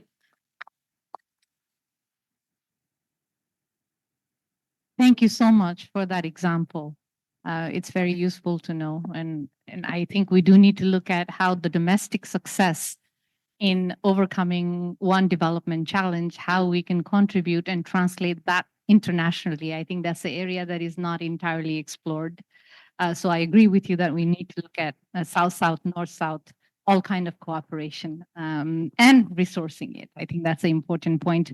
We are very behind the schedule. I've obviously done a terrible job with timekeeping. So in the interest of time, I do have a lot of questions for follow-up, but maybe I can just very briefly invite, like literally in 3 words, any parting conclusion our panelists and speakers would like to make about the topic. And I will go chronologically with Ambassador Toledo first, maybe just very briefly. Thank you very much. Extremely interesting, extremely enlightening, and we are on in the same line. But 3 words, just to announce that we were not celebrating Women's Day and a European Union delegation. We are celebrating a month. We'll be doing events from here till the end of the month. We have a commissioner of education culture coming, and we will also do events with her, but other events are programmed. And in fact, we call it a month, although we could call it a year, because we do, as I said, gender equality is in our DNA, and we all do everything thinking of gender equality. Thank you very much.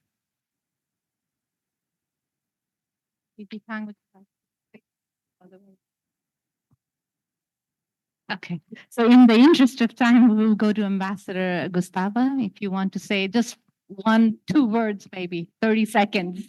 I'm further cutting it down. Yes. I'll just say It's fast because we are behind the I'll schedule. just say happy International Women's Day, and that we are looking for the cooperation between Africa and China on this Yes. issue. Yeah, FOCAC is coming up, Yes, so that's yes. a good opportunity. That's all. Yes. One word from me is let's leave the floor to our next speakers. Thank you. Thank you. I think that's a signal for closing. And if I may, thank you so much once again. Let's give a big round of applause to our speakers and panelists. Thank you. Excellent. So yeah, thank you very much for our roundtable 1. And next is the second thematic roundtable discussion focusing financing for gender equality from a public policy perspective. Please welcome our moderator, Her Excellency Miranda Linai, the Deputy Head of Kenya to China. Please.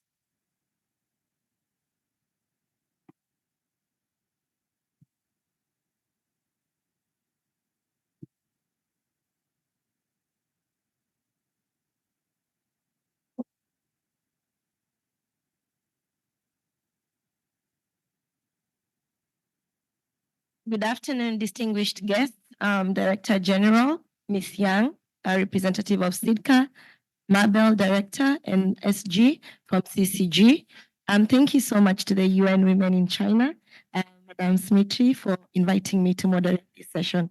I'd like to say I'm a young woman in STEM, and I also want to wish fellow women here an International Women's Day. So to my lovely panelists on my left, we are very short of time. So our session today is quite engaging. We've seen on social media the issue of financing for gender equality, and I'm sure you'll bear with us if we try and move away from the time. And it is my distinguished honor to also acknowledge the entire UN fraternity, led by my big sister there, Amakobe, who's given me the opportunity to moderate.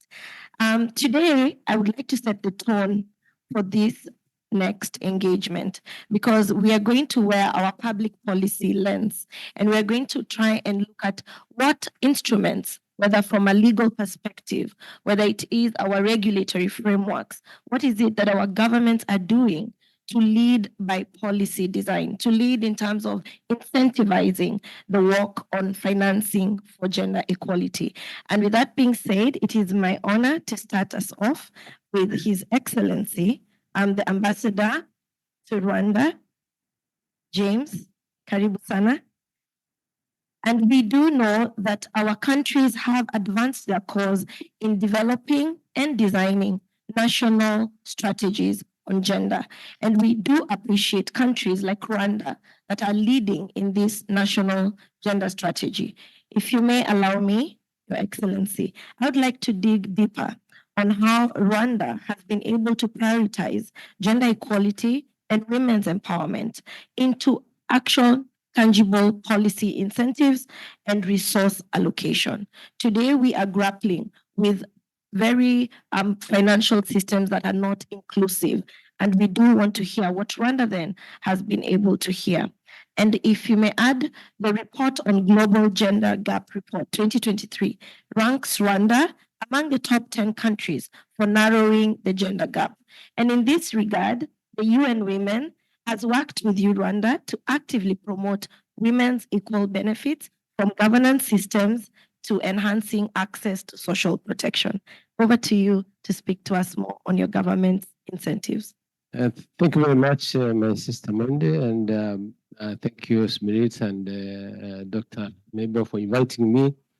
And I want to start by joining others to congratulate women and wish you a happy International Women's Day.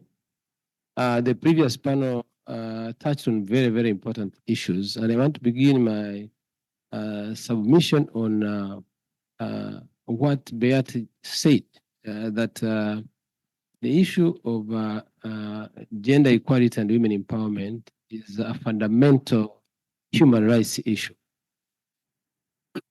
And secondly, it is a very crucial ingredient of socio-economic development. And once you have that perspective, then the approach to all these issues we are discussing becomes easier. But I want to state here that the elephant in the room is political will to deal with these fundamental challenges that we face when it comes to ensure equality. That's where the problem lies. The moment you don't realize that in some of our societies, women are the majority in our population, that they have the capacity like men, and you don't give them access to positions that make or define and determine their destiny, then you are missing the point.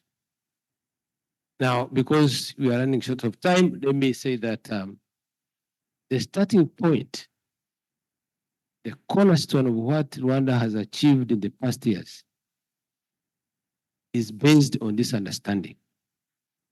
And for us to be able to execute programs that are meant to ensure equality across our society, we had to start with the Constitution. So Rwanda's Constitution of 2003, as amended in 2015, provides for fighting all forms of discrimination, including ensuring gender equality, because, as it was said, this is a fundamental human rights issue. And therefore, for you to be able to achieve that, you have the political will, but that's not the end of it all. what is the policy and legal framework that is in place? What are the instruments that you have put in place as a government to make sure that this vision is going to be achieved? Now, there is a whole list of policies, the whole list of laws that have been enacted in Rwanda to ensure that women have access to everything that men have access to. If you look at the national gender policy, for instance, it clearly, and it has been revised several times, it clearly provides a framework through which all stakeholders act to make sure that they implement the national gender policy in whatever they do, in public and private institutions. But there's a challenge here. If you're asking a private company to implement gender equality and women empowerment, how do they do it? It's not because they have made a political statement. You have to have an instrument that enables them to be able to do that. Well, you may need, with the mindset, reluctance to do it, but you have to have that instrument. In that respect, Rwanda has developed national gender standards so that these standards are given to everyone, public and private institutions. What do you mean by gender equality and women empowerment? When it comes to employment, you have a project and you want 100 employees. What do the standards provide for you to be able to have that in mind? And you have to put in place really very effective institutional arrangement for this to happen. You start with the ministry in charge of gender, but you must have an oversight institution that looks at what is happening across the board. And this respect, Rwanda put in place what we call Gender Monitoring Office, which is a standalone entity that is responsible to make sure that all these laws and the policies and the standards are executed within the public and private institutions. And because of this, we have seen a lot of progress, even in places where we didn't expect people to be very conscious about gender equality and women empowerment.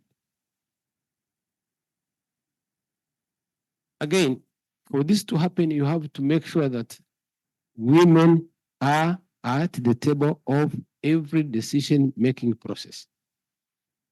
Because in the first 5 years of implementing this vision, there was this tendency of coming up with a budget for an institution, say Minister of Transport, and then they just provide for 20% is going to go for women.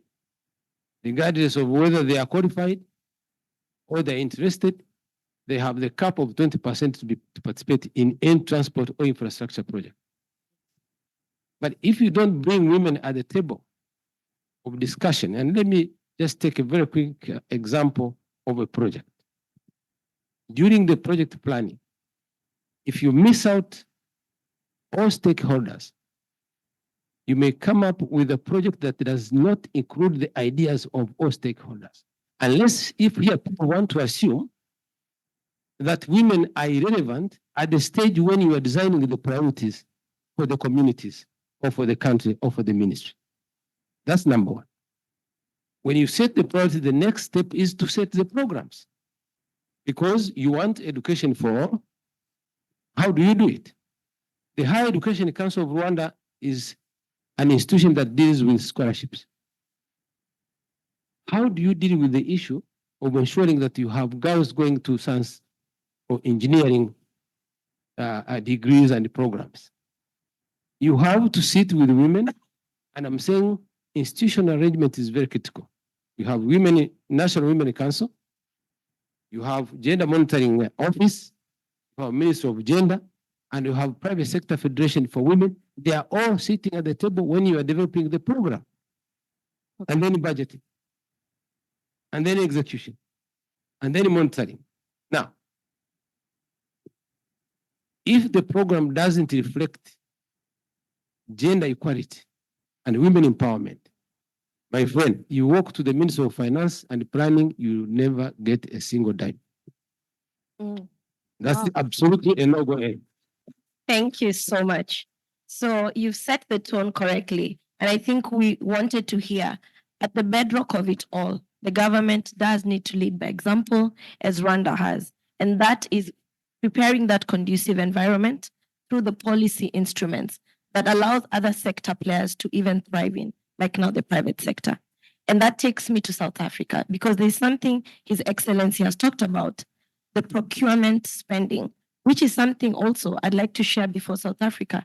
The government of Kenya also took the same approach in embedding that policy in our legal framework under our Constitution of Kenya, such that we have the access to government procurement opportunities for women-led enterprises. And now we give 30% legally embedded in our law to the women-led businesses. And as you can hear from Ambassador James, he has a vast wealth of experience to share, because he has really led and been instrumental in the political and socio-economic reforms in Rwanda for the last 13 years, where he has held several key positions in government. Thank you very much. Now to South Africa. We want to hear more about the inclusive financial system, and that is very particular to the procurement, because we do know in South Africa, the president has announced a substantial commitment back into 2020 as a central piece of the country's COVID-19 recovery plan, 40% of government procurement spending going towards the women-owned businesses. Kindly, Your Excellency, Ambassador Siabonga, who has been appointed to cabinet in several key ministerial positions. Could you share with us how this could be incentivized and linked to financing women empowerment? Thank you. Chair, thank you very much for organizers for inviting us to this panel. This month of March is known, we are celebrating as a Human Rights Month to celebrate those who were massacred, women and men, in 1961 for resisting apartheid laws in South Africa. In that context, the women empowerment in our country is about dealing with the legacy of apartheid and transformation of society, particularly transformation of power relations. Power relations between women, men, and institutions and laws. It is also about addressing gender oppression, patriarchy, sexism, and structural oppression. As Nelson Mandela once said, you empower a woman, you empower a nation. Close quotes. We believe that when women are empowered, we see their families thrive, communities safer, and our economy growing. Through the inclusion of more women in the economy, we can also stop the generational poverty and stimulate economic growth. Ladies and gentlemen, the starting point, as my colleague has said, is our Constitution that provides the enabling framework and guiding the introduction of these policies and laws to enforce transformation, non-discrimination, non-sexism, and the equality of women in our country. And these legal framework includes laws that govern socio-economic development and protection and promotion of women's human rights and dignity. The government of South Africa has introduced these programs that specifically target women to facilitate their participation in the mainstream economy, employment equity, and economic transformation that enables women have equal access and control to our economic resources. Today, I'll just focus on 5 humble but very significant financial normative policies framework which are in relation to women. The first one is the Women Empowerment Fund, which was established in 2014 as part of our National Empowerment Fund, which to firmly drive the value and volume of approvals and disbursement to businesses that are owned and managed by women, particularly Black women, by providing them with capital. Because without creating these instruments, we can talk good policy.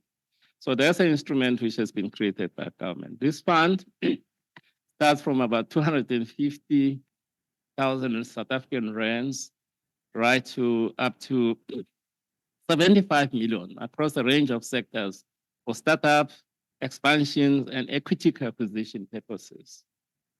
The National Empowerment Fund has over 10 years, over 10 billion, over 11 billion to support over 100 Black-owned businesses countrywide. However, over the past 10 years, 40% of this fund has been allocated to women. We would like it to have been over 50% in terms of our policy. The second instrument is gender responsive planning, budgeting, monitoring, evaluating, and auditing framework. The issues we're talking about earlier on, they relate to this policy. It protects the rights of women and girls in South Africa.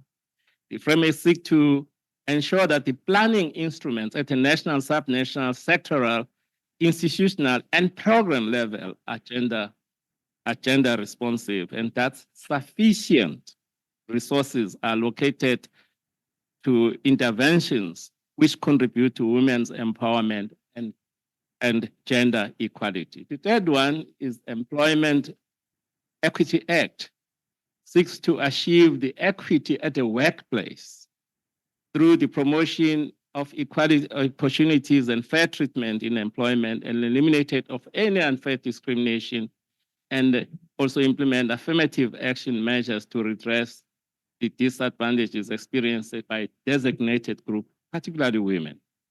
The fourth one is the promotion of equality and prevention of unfair discrimination act. This prohibits any form of unfair discrimination. It prohibits any system that prevents women from inheriting family property, which was a big problem in the past, which unfairly limit women's access to land rights, anything which limits women access to financing and other resources. So that's quite significant. The last one is the amendment of our Labor Relations Act and the Basic Conditions of Employment Act, which were amended in 2020. Particular issues I'll deal today is only about parental leave, maternity leave, and benefits and night shifts and conditions of service. All these have been made to be gender responsive. The act has been amended basically to ensure that although these leaves are unpaid leave, but women now can claim this under our unemployment insurance fund without limiting other benefits from that fund. Those are some of the humble measures we're implementing. Once more, Happy Women's Day. Thank you. So allow me, before you pass on the microphone, to take you a little bit back, because we are keen on hearing the tangible outcomes. So I'll take you back to the Women Empowerment Fund in less than a minute. Could you likely share with us what has been achieved, one or two things, since you introduced the gender responsive procurement policy and a fund? So maybe the low-hanging fruits that you can share a lesson or two. The first thing is the participation of women in our economy. It's been quite significant because they tend to participate in small businesses, which tend to generate more jobs, which is a major challenge in South Africa. That's why we get encouraged to increase this funding. I've mentioned that at the beginning, it was very slow uptake, but the uptake now of women participation of all these funds and opportunities, even government procurement, like you said, is the biggest enabler. But you must have a monitoring tool, and that monitoring tool, because it's in the presidency. Yeah. So when we meet at any planning meeting of cabinet, then people must give an account why their department or institutions are not complying, those who are falling behind. So that's what has been very innovative and very significant in pushing the participation of women and making sure that they are participating effectively in the economy. Thank you. Thank you, Your Excellency, for sharing those tangible outcomes from the gender responsive policies and some of the things the government in South Africa has done to improve financing for gender equality. It's my sincere pleasure and honor to introduce Mr. Yang Yong, the Director of the Institute of Market and Price Research at the National Development and Reform Commission of China. Kindly, could you share with us, first of all, how then, as a policy maker, because sometimes we sit here as the policy practitioners, on the other side of making policy, we would really be happy to hear from your insights on the most relevant policies, instruments, and frameworks that are designed to incentivize financing and empowerment opportunities for women and girls from a perspective of policy design. Thank you.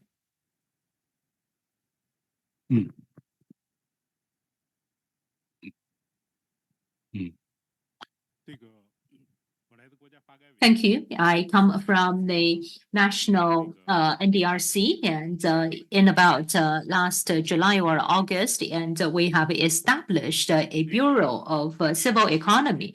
And since the establishment of this bureau, and we seconded 2 of our employees to this bureau.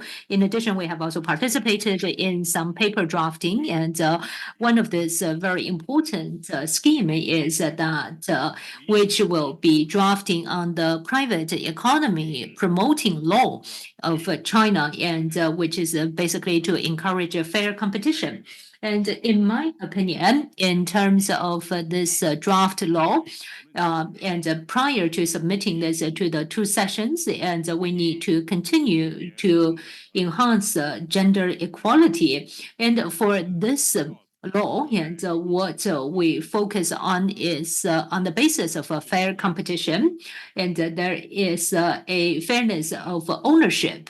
So, which means that for gender equality, and perhaps in the past we have not given it equal focus and attention, and this is something that we need to continue to work on in the future. We are also reflecting on our work in terms of the policy making, and in terms of the policy making department, they need to be aware of gender equality, and in terms of policy implication departments, and they need to be even more aware of this. However, in some of our areas in society, and we do not yet see this.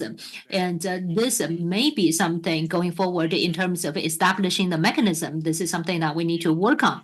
And in 1995, whilst I was working in the social development department of NDRC, we participated in the World Women's Congress, and we participated in the document preparation stage, and it's almost 30 years now, and we are still sitting here discussing about this topic. I have also seen that a data provided by the Federation of the Chinese Commerce and Industry, and so in the young generation of female entrepreneurs, and the figure is 24.9%, and after 25 years or almost 30 years since our last World Women's Congress, we have seen the women entrepreneurship improving from 19% to 24.9%. However, there is still room for us to further improve. And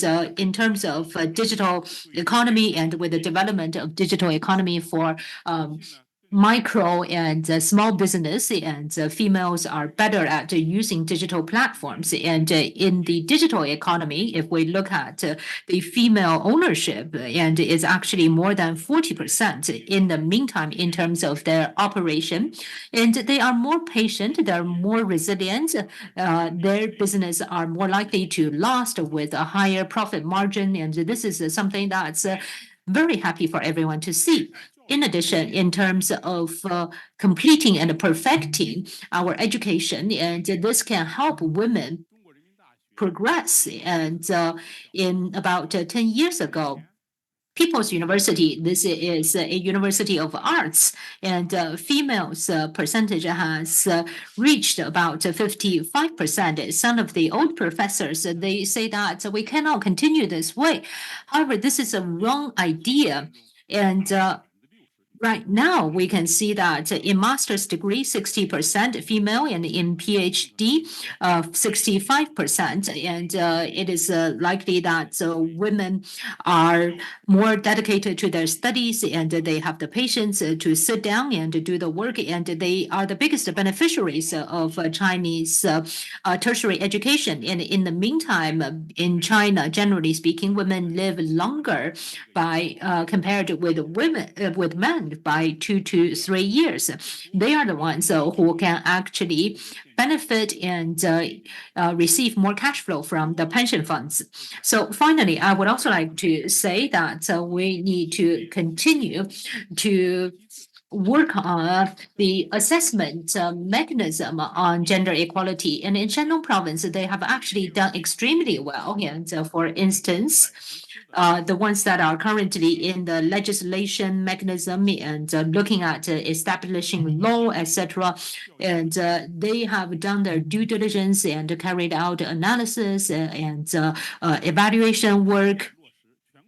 They are fully implementing gender equality, as well as looking at it from a policy perspective. So for me, in my opinion, and I think that for a policy implementation process and carrying out the assessment, evaluation, and the feedback for public policies, and its perfection thereof, this is of extremely helpful. And I think that the experience of Shandong province can be further expanded and rolled out to the rest of China. In the interest of time, I'd like to stop here and thank you for giving us this opportunity. True to a researcher, he has provided key statistics and evidence-based data that drives our policymakers.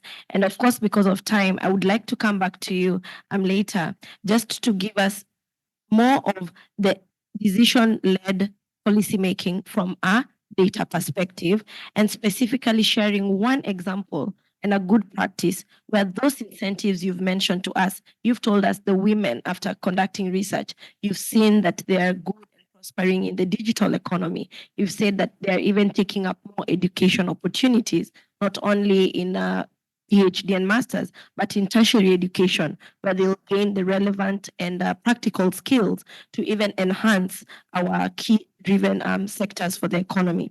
So maybe you can share with us one example where you think this very intentional policy making has made a difference in actual practice.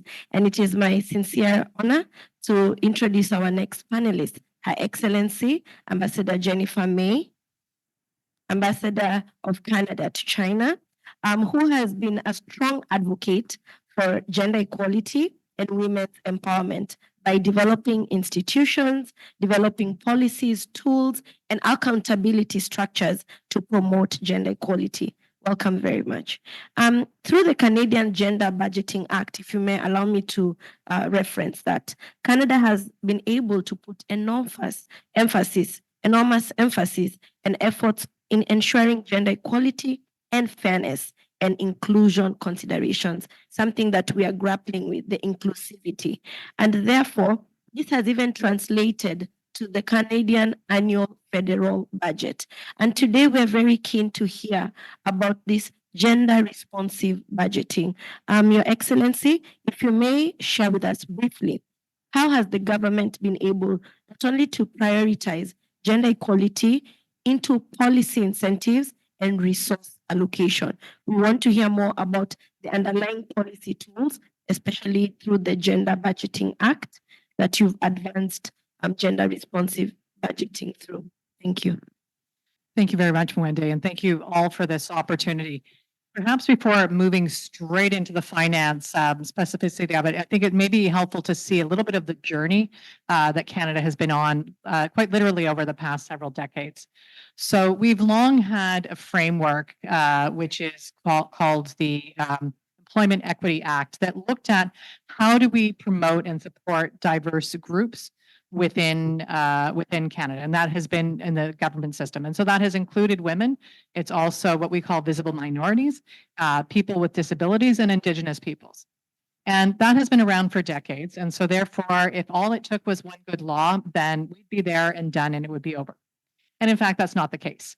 And we are coming at this, therefore, very much from a position of humility and recognition of intersectionality, systemic discrimination, and that we have to come at these issues not simply from a matter of looking at what's the outcome and how do we get it in an almost transactional way, but really how do we systemically change the dialogue and the processes that will allow us then to get to the outcomes that we want. So, from that, in terms of the legal framework that others have mentioned as being very important, the absolute basic for us has been our Charter of Rights and Freedoms, which guarantees equal protection and benefit of the law without discrimination. So when we take that as our basis and we move on to that, a next piece of pivotal legislation has been the Employment Equity Act, also the Pay Equity Act, the Canadian Gender Budgeting Act. And so, you know, when we put the Gender Budgeting Act, it's within a framework and a systemic institutional framework that makes it one piece of many parts. So they don't just encapsulate our vision for a more equal society, but they also really demonstrate how we've evolved in integrating gender perspectives into the heart of our policymaking processes. So the inclusive approach starts with the Canadian Gender Budgeting Act, and it was implemented as an innovative framework that mandates gender-based analysis plus, which we shorten as GBA plus, for all budgetary measures, ensuring that our fiscal policies advance gender equality and empower all individuals. We have required every single public servant in Canada to do training on GBA plus. So it's one of those things, and there was also a big campaign around it where we were all, as you did it, you got your certificate, you'd put it on your door and encourage others to be taking it on as well. So that was kind of the build up towards it. And then in 2021, we had our budget had GBA plus summaries for over 300 budget measures. And they had to describe how equality measures were considered in the government's effort to build a fair and more prosperous future. So I think, you know, the key takeaway I would say is that it's about institutionalizing it as opposed to kind of having it a measure that one group does, whether it's the finance ministry or women in the finance ministry or whatever it is, but it's really been a responsibility for all of us, and that the intersectionality has to be built into it, that you can't put forward a budget measure without showing your GBA plus analysis. As we've heard from others, this is part of a global trend, and I think that's another part of that enabling environment that's been important as well, that whether it's the International Monetary Fund, and where telling us that more than half of G20 countries have a legal framework that requires gender goals being incorporated in the budget. So again, it's that mainstreaming, I think, that makes it really, really powerful. It is having gender analysis a legislative requirement elevates gender equality from a peripheral concern to a central pillar of our national strategies and vision.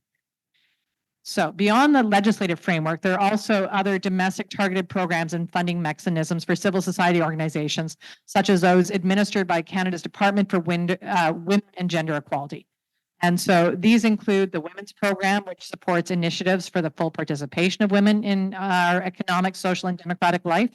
The Gender-Based Violence Program, which funds programs that enhance prevention and provide support for survivors and their families and create more robust legal and justice responses. And the Equality for Sex, Sexual Orientation, Gender Identity, and Expression Program. So I want to finally just speak a little bit to Canada's feminist foreign policy and how it has applied to all of our areas of international engagement. So again, in terms of the enabling environment, the feminist foreign policy and in particular also the international assistance portfolio of it requires each and every one of us as we go into leadership positions in our missions to look at what more can we do to support women's advancement. And the idea is not to say, here's the policy from the center, and it will be applied the same, whether it's in Kenya, Rwanda, South Africa, Canada, at the United Nations, United States, United Kingdom, no matter what, that we're going to have one size fits all, but really that we should be trying to engage with our local environment and with our local partners in a way to maximize and to say that it doesn't matter if you're a female ambassador, it matters that you're representing Canada and that this is policy as opposed to a personal project. We've had a number of agendas, though, that have gone across our system. And it's been also about repositioning where we put sexual and reproductive health rights, how we look at care work inequalities, how we look at supporting and strengthening women's rights organizations, and how we support programs like the Women's Voice and Leadership Program and the Equality Fund. So I'm happy to hear that we are working on closing gender gaps and supporting achieving the Sustainable Development Goals, and that we are now the top OECD ranked donor for the share of our aid supporting gender equality. And when I say the number, it's going to be pretty hard to beat because according to the latest stats, in 2021-22, 99% of Canada's bilateral international development assistance either targeted or integrated gender equality results. Wow. So, but what I'll say is that it comes from starting with that's the outcome. That's where we want to land. And so it's by design. It's not that's the shift that happened. And I think before the statistic before we went at this lens, I think it was 35%, which was not bad. But I think that kind of showed that if that wasn't central where you would land, as opposed to saying that's our goal and lining up the programming around it. We also spearhead something called the ELSI initiative to enhance women's participation in UN peace operations. And we launched the Peace by Her campaign to support women peace builders. And so for those of you who aren't steeped in international peace and security, the ELSI initiative looked at bringing in women into peacekeeping roles as part of the civilian police, as part of the military UN operations, and saying that the best way to support peace development and to counter gender-based violence was by having women right in and built in, and in important key roles. And that the key goal of the ELSI initiative is to get women into over 27.5% of those positions. Now, that's a pretty specific number, and where does that come from? And you've been asking us for data-driven. Yes.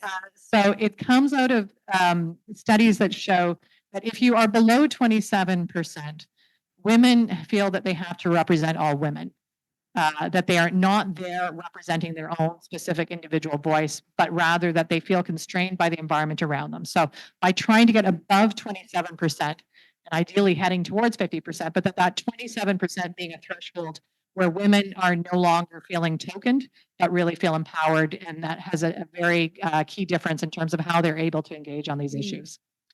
So we also have a trade diversification strategy that has gender mainstreaming as part of it, as well as for Indigenous and women-owned businesses. Every single free trade agreement that Canada now signs not only has a chapter on women-led businesses, but when we're doing the promotion of these trade agreements, we do women-led trade missions and trying to put that central. So those are all some of the components, and I can feel the time running out, but thanks very much for this opportunity. Thank you so much as well. Ambassador May, you've been able to demonstrate how deliberate Canada has been in starting actually from the change, at the bottom, you're driving that grassroots approach and being able to kind of reach in everyone when you're doing the design. And from what I've been able to see, the gender mainstreaming has come as a result of that deliberate move to create a systemic change. I think that is something we can all learn from, real institutionalizing of these reforms and the component on training. I think in your closing remarks, you can just share in brief, how then do you think the feminist lens that has been put in Canada's national policy framework brings experience to its international assistance, including multilateral cooperation in supporting gender equality and women empowerment? But the next speaker, I'm delighted to introduce to us Ms. Xing Li, Vice President of the Chinese Academy of Physical Sciences, Ministry of Finance of China. Thank you very much for being here. We're privileged to have you join us. And we know that from the perspective of financing, you could be able to talk more about the fiscal policies that have prioritized inclusive financing and addressing the specific needs and services for the women and girls. So back to you, Ms. Xing. How do you use the development financing mechanism or national budgeting mechanism to enable resourcing and funding flows and address the issues around social welfare? Thank you. Thank you. 好的，谢谢。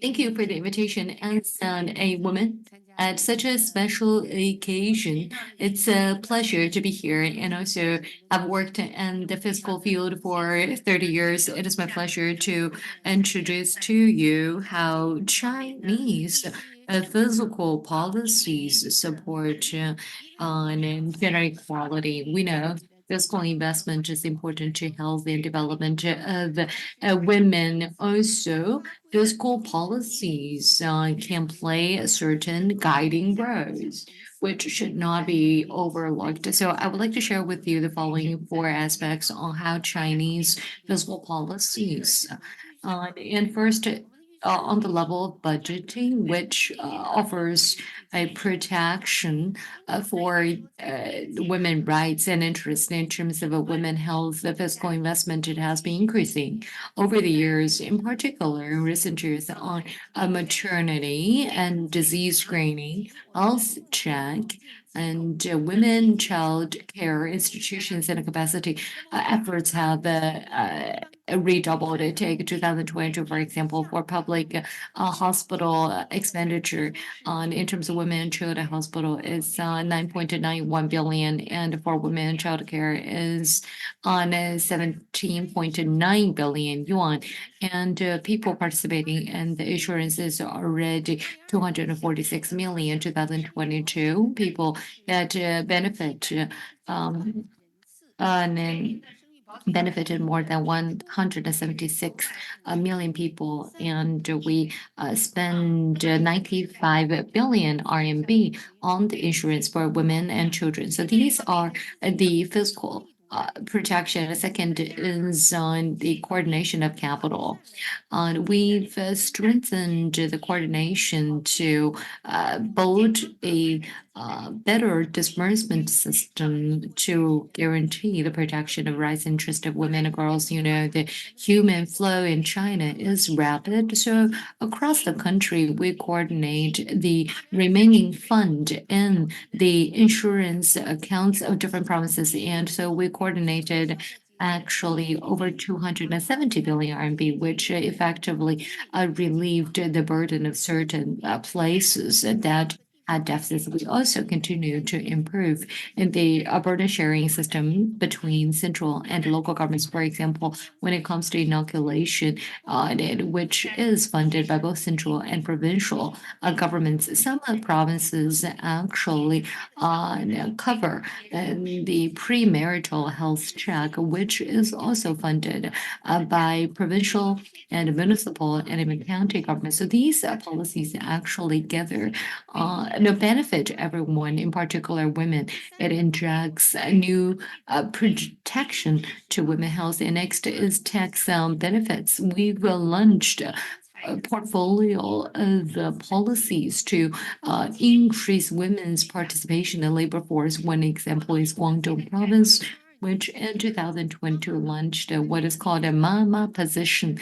So mama can choose positions that offer flexible working hours, which can allow women to have more control of work-life balance. And for companies that offer such flexible positions to women, they enjoy subsidies and tax breaks from the government. And based on our tracking and surveys, and this mama position help to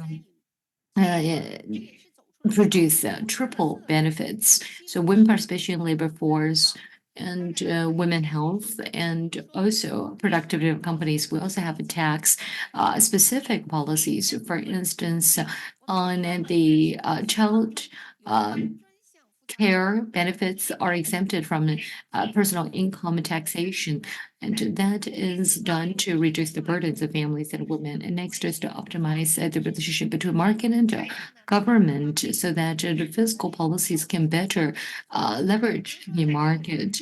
Take career development as an example. Fiscal and financial policies work hand in hand. In 2019, the Ministry of Finance just a measure to improve the subsidizing policy to support women entrepreneurship. The PBOC, People's Bank of China, also introduced a policy to support entrepreneurship and employment of women which incentivizes local governments to work with women organizations, including federation, to launch financial products which could benefit entrepreneurship and employment of women. After the policies were launched, there was a loan product called Women on loan product that offers flexible repayment options and subsidies for women. And so with these government policies, in the private sector is then incentivized. For example, Ant Finance and Goldman Sachs actually launched a education loan program for women and girls. And so that also facilitated gender equality and female empowerment, and that benefits both the government benefit, but also the market influence. So that is how the marketplace guiding role.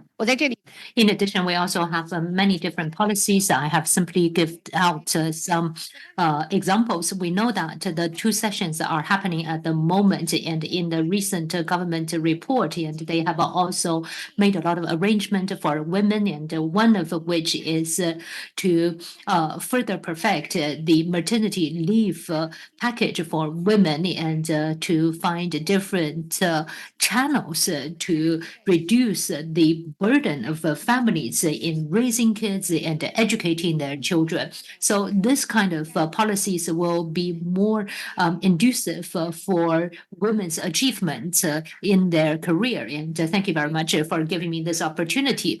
Clear and systematic approach that you've taken. And because of time, I won't really reiterate, but we do appreciate just flexible working hours and providing incentives to the companies that have been able to empower women with those flexi hours and introducing the tax breaks. So these are the tangible outcomes I think we are seeing from the policy incentives. And when you're making your last remark, we'll be able to ask you, how then does the Ministry of Finance ensure and enable the utilization of budgets for the interventions? You've named a few interventions aimed at protecting the rights of women and girls. So from the ministry's perspective, how then do they utilize budgets towards protection of the rights of women and girls here in China? But without further ado, I would like to welcome us to UNFPA representative to China and country director of UNFPA in Mongolia, Madam Justine Colson. A very warm welcome. And we know that you've been a leading advocate for sexual and reproductive health and rights. What are the modalities and approaches that the UNFPA is working with governments, especially, to incentivize the financing and strategies to enable increased access to sexual health and reproductive health? Thank you. Great, thank you so much, Chair. So UNFPA, I mean, as you mentioned, is the agency that has this particular focus on sexual and reproductive health and rights. And we've had an increasing focus in recent years about moving from traditional development assistance to really trying to leverage financing to achieve universal access to sexual and reproductive health and rights, which sits as a target under both SDG 3 and SDG 5. And the reason why that's important, I mean, we've already talked about the size of the SDG funding gap. So ODA is never going to be the solution. But the other thing we're experiencing as a UN agency is that more and more of our countries are MIC countries, middle-income countries, very often lower middle-income countries, who very suddenly find themselves no longer eligible for ODA, particularly in health, yet they still have very high sexual and reproductive health needs. So a key element of UNFPA's work on leveraging financing for SRH has been to put together the evidence to show why investment in sexual and reproductive health is a sound investment, not just for women, but for the economy and for the society as a whole. And just to be clear, before I explain that, achieving universal access to SRHR is always about saving women's and girls' lives and improving their well-being. And it's always a critical component of realizing women's rights and achieving gender equality and women's empowerment. But such an investment can also make an important contribution to a country's economic and social development. And this type of proactive reframing is important because very often an investment in sexual and reproductive health is just seen as a woman's issue, or it's seen as a seen as important or is clearly directly linked to economic development as investing in education and skills or infrastructure or job creation. But the evidence shows something very, very different. So UNFPA works with countries across Asia and Africa with this common methodology to develop national sexual and reproductive health investment cases in partnership with governments. And this is really to show what the potential economic gains can be when there's very focused investment in certain components of sexual and reproductive health. Now, these case studies are very, very complex, and I don't have time to go into the detail here, but I mean, just as top line figures, what we can show is that for every $1 spent on improving maternal health services and increasing access to contraception can yield up to an $8.40 benefit for the economy over time. We see an even greater return on investment in ending child marriage, where $1 can yield up to a $33 return. So having gathered this information, we then need to go and advocate for the money. So we need to go and turn up, meet with the Minister of Finance saying, look, if you make this investment, this is not just good for women, this is not just good for families, but it really does make a sizable contribution to your national budget and to your national development. We've also been using that evidence to go to the multilateral development banks, who don't always think first and foremost of sexual and reproductive health as a critical investment to achieve the economic development that they want to support in their beneficiary countries. And this evidence is also particularly important because actually for many of the countries that are maybe represented today by some of their ambassadors, the discussion around universal health coverage is moving further and further and further up the agenda. And actually for the ambassador from Rwanda, the ambassador from South Africa, these have been critical issues in those two countries recently. But what happens when people start talking about universal health coverage and we start talking about national health insurance, there's instantly a big discussion about what's in the package. What's in the package of core health services? And very often that discussion jumps very quickly to non-communicable diseases. We start thinking about how can we develop a better response to cancers, for example, or to obesity or to diabetes. And very often sexual and reproductive health that has maybe had good investment over the last 20 years is left behind as maybe a little bit of an old-fashioned concern or something that's already been dealt with. And so when we put this evidence on the table, it really makes a difference. And I saw the 1 minute, but I'm just going to make my point about private sector as well. Because it's not just about public sector. As we've heard, private sector has a massive role to play. We have 34 million women across the Asia region who work in the garment, textile, and footwear industries. If we invest in sexual and reproductive health in the workplace, we can also see great returns for businesses. So our return on investment tool shows very clearly that if a company invests in sexual and reproductive health, they can increase productivity by up to 15%. They can reduce absenteeism by up to 62%, and they can reduce staff turnover by up to 46%. So it is a truly, truly sound investment. And I'm just going to finish by saying that this year is the 30th year since the International Conference on Population Development, when all the countries represented in this room came together to say historically in Cairo that it is a woman's right to choose. It continues to be a woman's right to choose, and we need to invest in that choice. Thank you. Wow. So well put together. Thank you so much, Madam Justine, for that great summary and telling us the role of public policy advocacy. This is what evidence has gone a long way to play in trying to really mitigate the issues around gender equality. So thank you for showing us and demonstrating the evidence, even linking to the potential economic gains our nations can make and even are currently making from some of these intentional policy moves and frameworks. Now, it is my sincere pleasure to welcome our last panelist, Ms. Dong Kui, Secretary General for China Women's Development Fund. And Ms. Dong Kui, you've been able to really, as the largest foundation in China, we're keen to learn about your sharing on the interventions, the partnerships, and funding mechanisms spearheaded by the fund to address the gender disparities we've had here and contribute to the poverty alleviation efforts by the country. So, from your perspective and experience, what is your take on the opportunities of broadening and diversifying financial instruments for gender equality and women empowerment? Over to you. 好，谢谢。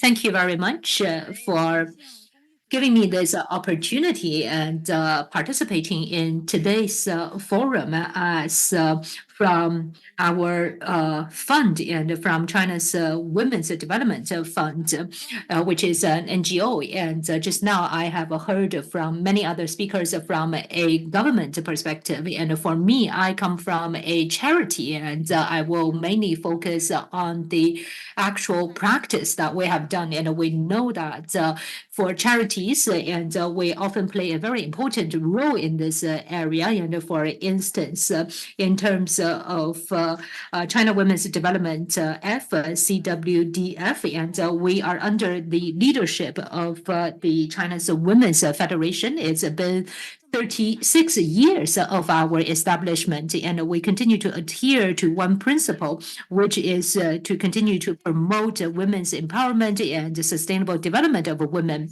Our total social resources is about 9.2 billion RMB. Over 90% of those would be allocated to women in difficulties, and we have provided help to over 2 billion Chinese women. And we have also heard from many different countries in terms of your experience. And we look at the guarantee of sanitation and the care for their health and the empowerment work and agenda improve their capabilities, capacity building, as well as support for their families.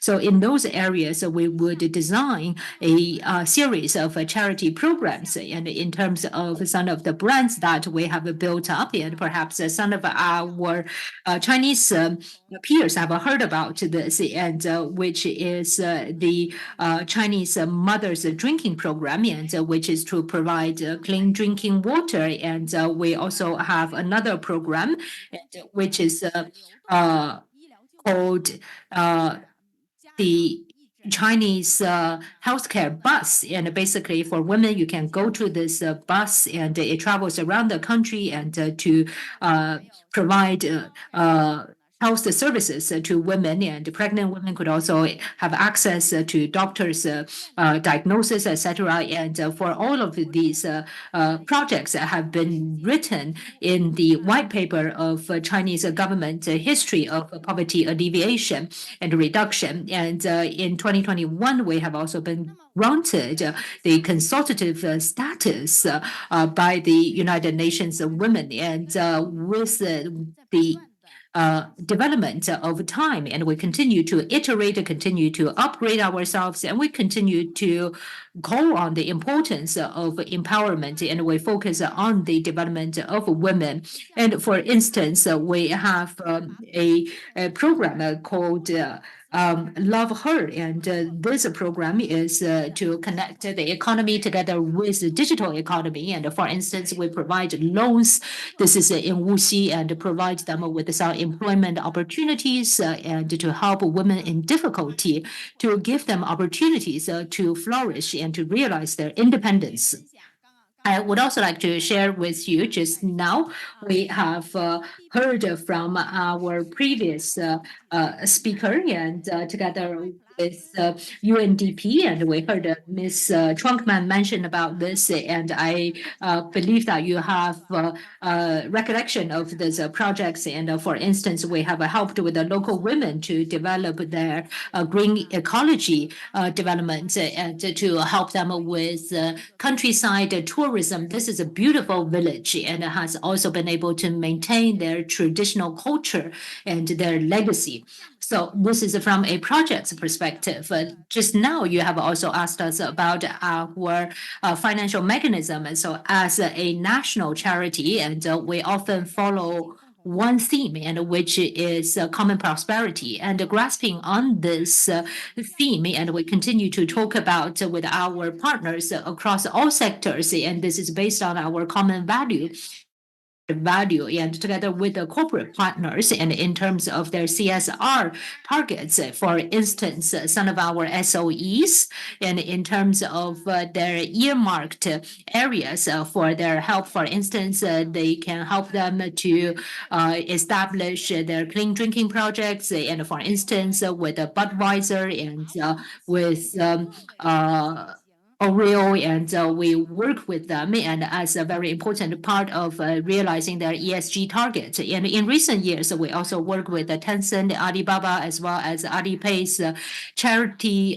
platforms, and we call on public donations from everyone in the society. And in terms of our project implementation, through going into the basic level and the fundamental level, and we are able to gather, for instance, experts and forces from all these specific areas, and for instance, from education, from clean drinking water, sanitation, and for instance, through third parties, assessment. And for our mothers drinking water projects, the IRR is 5.6%, and our other mothers health bus, the project, and the IRR is 3.6%. And perhaps in the interest of time, I will stop here.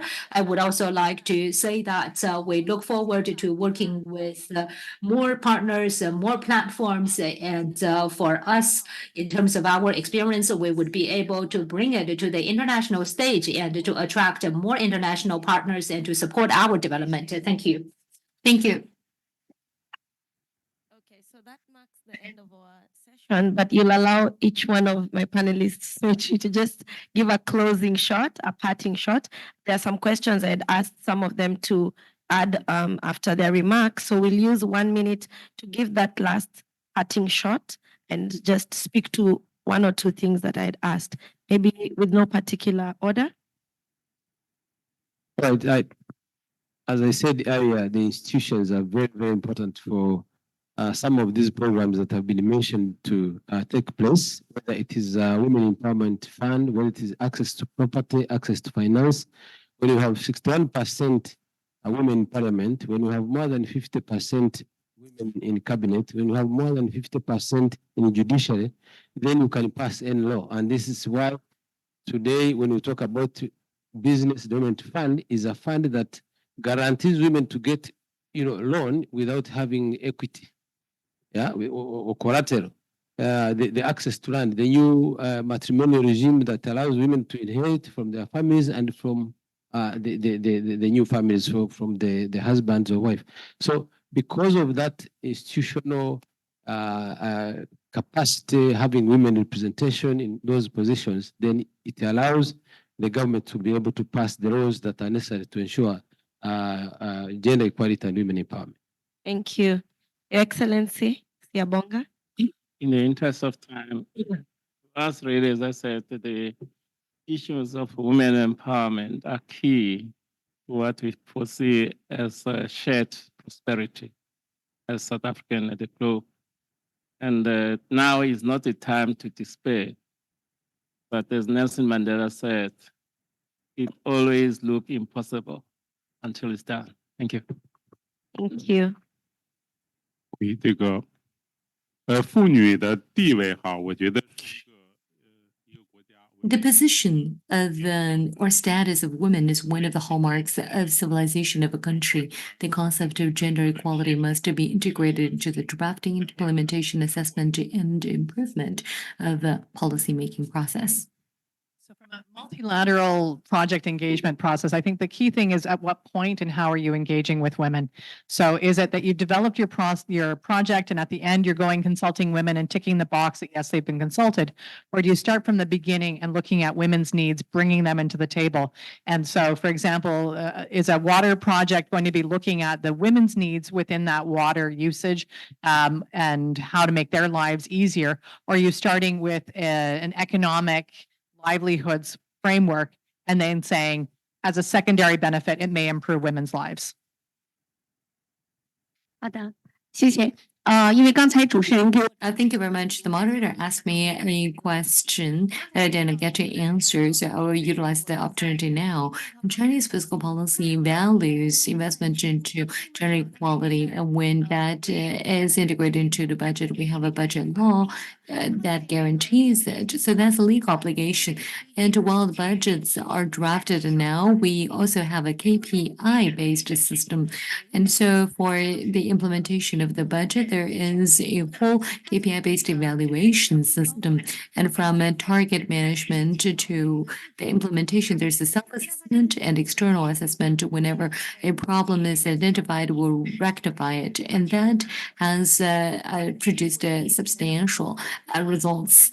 And that's just a supplement. Well, for my institute, I would like to conclude with one sentence. Well, my institute is also a high-end think tank in China. In the future, we will dedicate also to accelerating women progress-related research. And I look forward to more cooperation and exchange with you all. Thank you. I think no matter how many roads we build, how many trade deals we sign, how many jobs we create, if we do not have sustained investment in sexual and reproductive health, and gender equality and women's empowerment, we can never achieve sustainable, inclusive development. 性别平等 Gender equality is the common value for the mankind. Invest in women, help more women to live a fulfilled life. Could we give them a warm round of applause? And thank you, Ms. Mitri, for the opportunity to moderate. And I think I will not add anything, but we've seen we need a multi-pronged approach from whether it's state actors or non-state actors to improve the public policy dimension. Thank you so much to my lovely audience. I really enjoyed this. Okay, thank you very much for your wonderful discussion. So now we have our last session of the day, focusing on incentivizing gender financing instrument through public-private partnerships. Please welcome our moderator, Dr. Mabel Lu Miao, the co-founder and the Secretary General of the Center for China and Globalization. Your Excellencies, ladies and gentlemen, good afternoon. Welcome to our new panel and the last but not least session on the incentivizing gender financing instruments through public, private, and the partnerships PPP. And as discussed in the previous themes, financing for gender equality certainly has the opportunity of advance both in international development cooperation and from the public policy perspective. Given the significant and dynamic financial market, China has the potential to promote the gender finance. We look forward to further discuss and dialogue and knowledge sharing in this theme, exploring how public-private partnerships can incentivize gender financing. A friendly reminder, as the time already exceeded our schedule. So a kind of reminder to all the speakers that each presentation should not more than 5 minutes, and the interactive responses should be limited to 2 to 3 minutes per participant. Yes, please, as time is limited, sorry. Firstly, it's my great honor to introduce Professor Wang Yao, the Director General of the International Institute of Green Finance. With years of research experience in the field of sustainable finance, Professor Wang Yao is distinguished expert in this field. I know Ms. Wang Yao is also the researcher of Cambridge University, has the abundant experience in this field. The IIGF has established a close partnership with UN Women. In 2023, IIGF collaboration with UN Women to conduct a landscape study on financial support for gender equality and women's empowerment in China. This study summarized international and domestic measures in the financial sector to support gender equality, explored innovative concepts and the pathways for gender finance products. This year earlier, IIGF and UN Women co-hosted a workshop titled Navigating Gender Inclusive Finance for a Sustainable Future, provide a platform for facilitate exchange and sharing, and jointly promote the development of gender finance in Chinese market. So, is we know that it's evident that IIGF has long been committed to advancing the power of she, the power of she. I love this concept in green finance. Conducting various studies and the activities related to gender financing. Given your expertise in the sustainable finance, could you share with us how sustainable finance or the climate finance can contribute to gender equality? And what are the opportunities and the challenges, especially looking at the commitments made in the most recent COP? We know some of our participants are already participated at COP in different countries in the past years, where a gender action has also been agreed. The floor is yours.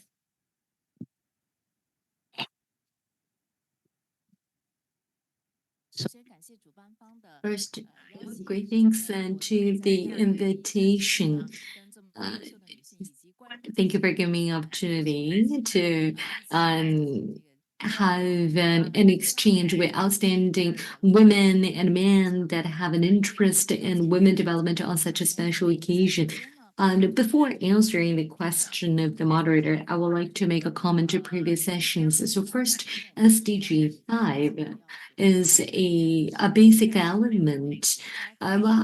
Unfortunately, there is no country that has achieved gender equality in full sense, especially in the financial sector. Women receive relatively limited opportunities. Experts in previous sessions share some statistics. While World Bank issued in 2020 women doing business and a report and said the women do not have equal access to employment, and the ILO report also shows that the women labor market is only 70%, 5% of women. When Cleo Gordon, Harvard professor, won the Nobel Prize, whose research also cooperated that in the past years of economic growth, in terms of job opportunities of women, actually that were not improved due to the economic gains. So gender equality is still an issue to be addressed.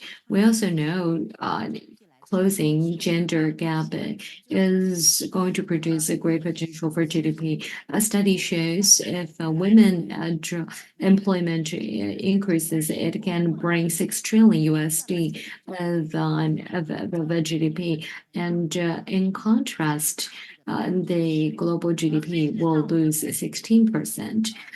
If that is to say, if the gap further widens.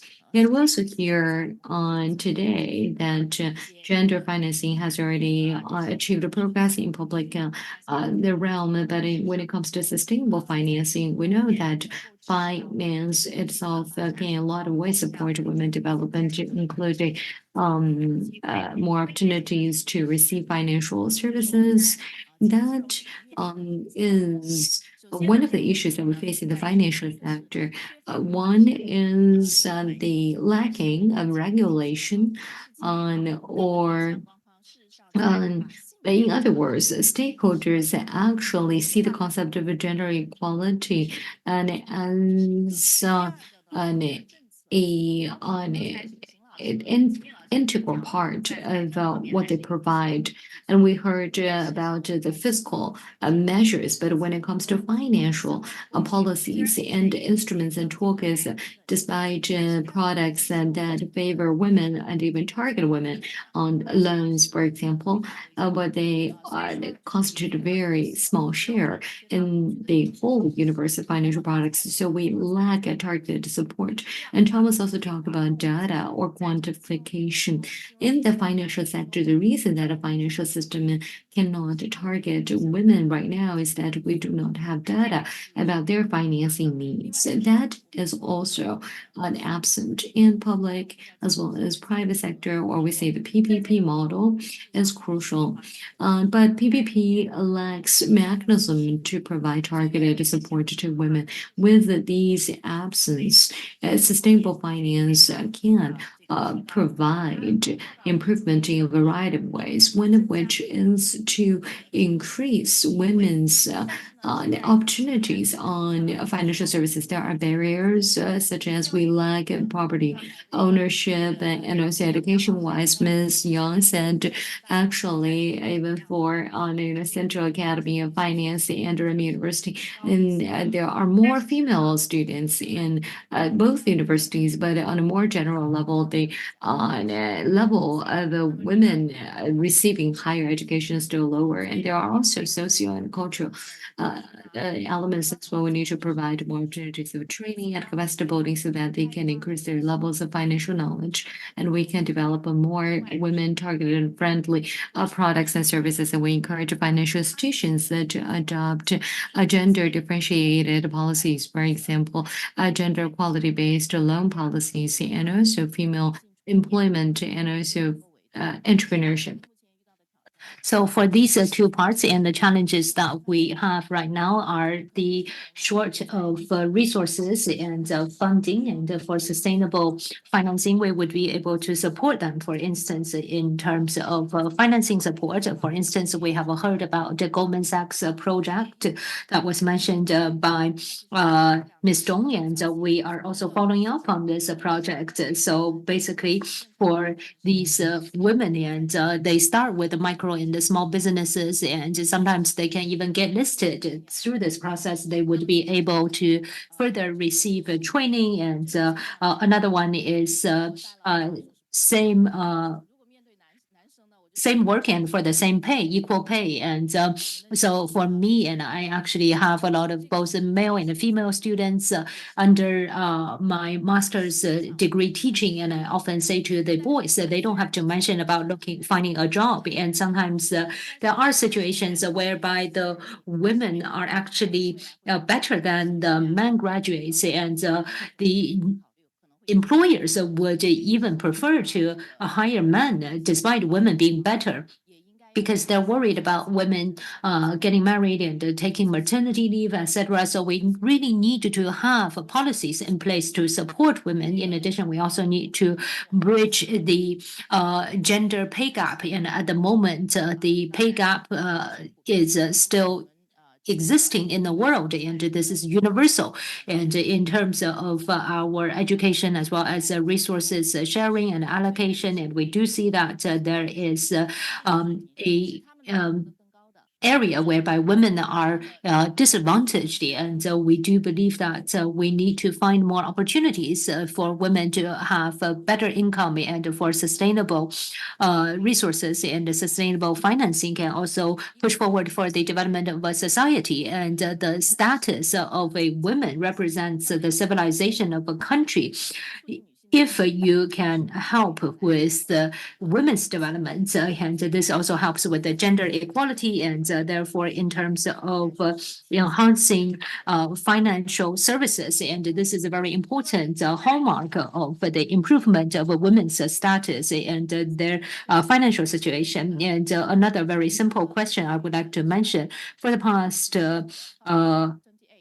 few years, and especially in COP28 that has just concluded last December, and we see a lot of topics for the push for gender equality. And yes, indeed, we have a lot of these initiatives, and for instance, to help women and to make sure that they can obtain more rights. And what we have discovered is that there are still a lot of challenges, and one being that whether it is from the basic level and for women, and they are actually still quite limited, and in terms of the allocation of resources, and it's still at a very lower level for women, and they need to participate in the decision-making process. Another challenge is that for climate economy and green economy, sustainable economy, people have realized gender factors need to be included. However, to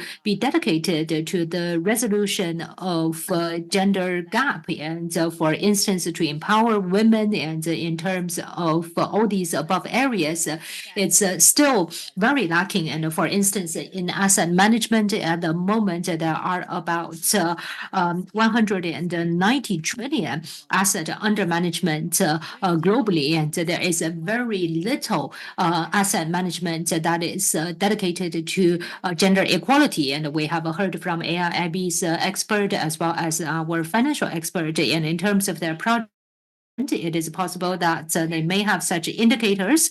However, generally speaking, for such asset management, asset under management, and whether it is dedicated to women or gender equality, and it is still very lacking. In addition, in terms of climate change, and especially in terms of prevention of disasters, and for women, women are a special group in this area, and how do we make sure that we would be able to help women to adapt to natural disasters better? So this would still require a systematic resolution, and we need to improve those in all fronts. Professor Wang, it's very wonderful. Actually, we need to use more financial instruments to leverage those instruments to empower the women and their capability and capacities. Thank you very much. Next, I would like to welcome Ms. Li Ye, who is the Vice President and the Vice Chairman of China Association Enterprises with Foreign Investment, as well as the VP of Merck Holding. It's a well-known multinational. With her wealth and corporate experience and perspectives on foreign investment, I'm confident that her insights will be invaluable to all of us. We know the Healthy Women, Healthy Economies initiative by Merck Group aims to improve women's health and unlock their economic potential.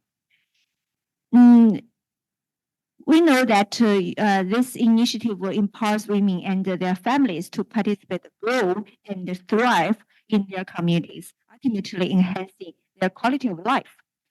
So I would like to ask Ms. Li that since Merck has signed WEPs with the UN Women, and as the Vice President of Merck Holding, what strategies have you found successful in encouraging companies to engage in gender equality initiatives? Furthermore, as the Vice Chair of, we know you are the Vice Chair of the China Association of Enterprises with Foreign Investment. There's a big group of those multinational companies in China. How do you leverage your role in Foreign Investment Association to guide companies in responsive funding raising? How can companies be effectively involved in impact financing? Thank you. Thank you, Dr. Miao, to invite me and also invite Merck to contribute to this important topic, investing women, accelerating progress. You know, Merck is a leading science technology. We have 350 years. We produce medicines. We provide medicines to global patients. Around 10 years ago, and Merck just defined we want to do more, just do the medicine solutions and giving to the patients, and rather than engage the public sectors to help the government to form the policy toolkit, and also to contribute more as a funding sectors as a partner of women health. With the Asia Pacific Economic Collaboration, we cooperate with the government from the United States and the Philippines. We start a so-called Healthy Woman, Healthy Economy, this initiative. Then, so what we do is that we find this gender gap is really, there is a big potential. We could unlock the power and the potential women around the world. There are some staggering facts that we discovered. For example, there are 860 million of number of women across the globe who are not reaching their economic potential due to the preventable causes. There are also 28 trillion estimated amount that would be added to the annual global GDP by 2025 if women were participating in economy at the same level as men. And also, a shame that is 217 years, according to World Economic Forum and Global Gender Gap report, it will take 217 years until women have to reach the equal pay to representation in the workplace. There are also 65% of non-communicable disease are the leading cause of the death of the woman, an amount of the estimated 65% of all female disease worldwide. So those numbers are meaning we will have a more responsibility to do better, and a healthy women will lead to healthy economy. So we advocate for women would have access to health solutions, awareness of the options available to them to advance their health and well-being. And also in a lot of global countries, we want to reduce the severe detriment to women's health course by trying to balance the family and workplace responsibilities. So in China and in a lot of countries, we started an initiative called Embracing Care, because we just find in the workplace a professional woman will not only need to deliver the work, but also need to take care of the elderly families, parents, very young toddler, and our husband, our loved ones, and that sometimes it will cause anxiety and distress, and sometimes it's not really properly get a treatment in a lot of countries. So Merck donate medicines, and especially in fertilities and also thyroid disease medicines, and also give some free medical treatment to screening to TSH, the thyroid disease. And in China, so there's we found women suffer a lot of difficulties in infertility. So 1 out of 10 couples in China now having difficulty to conceive. So infertility problem is also quite a wide. Then we collaborate with Women Development Foundation a lot of years ago. We started a collaboration program to donate infertility medicines and counseling hotlines and support the women for infertility problems. So health is the issue, but also we feel that women in leadership diversity is that multinational companies has really the responsibility to advocate. And we set up some principle that not only in China, but in every countries that 50% of the leadership role need to have female people, right? All the important talks, we need to place some women, female, as speakers. And then, so this diversity council need to set up and together in the management team there to advocate. So not only Merck, but when I work for multinational, there are a lot of companies similar together with Merck. We started this women initiative, women empowerment in several years ago, started really work our talks to place female positions in the leadership role.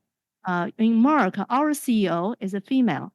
Out of 350 years, it's the first time that we have a female CEO in global. Is also, we're the traditional German company, but our CEO is from Spain, and also is a woman doctor.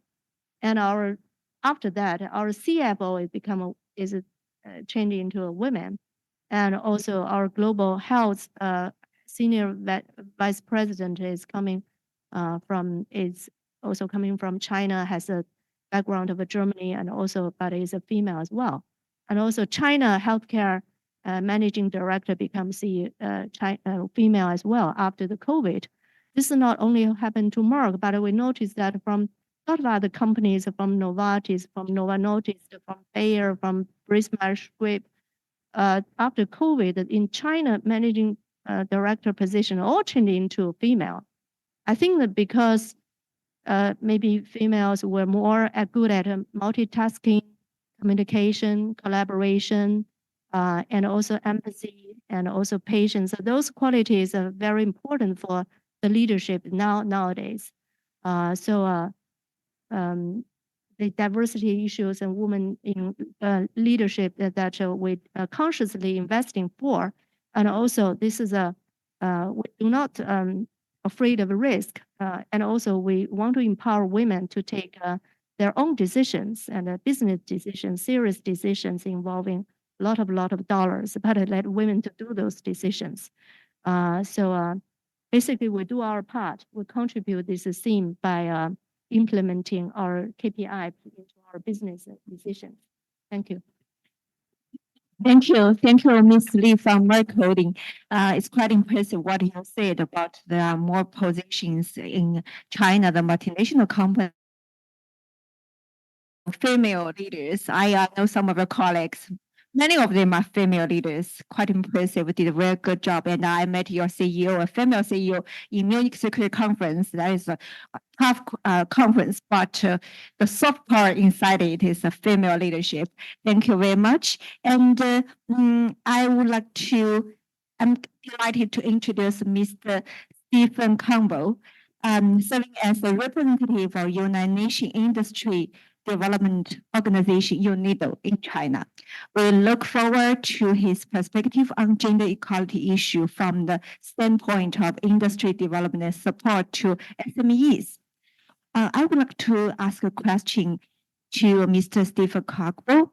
What are the experiences and the practices can be shared on improving financial inclusion through investment and support for small and medium-sized enterprises, and the women's economic empowerment, and how is the related gender financing? Floor is yours. Thank you very much.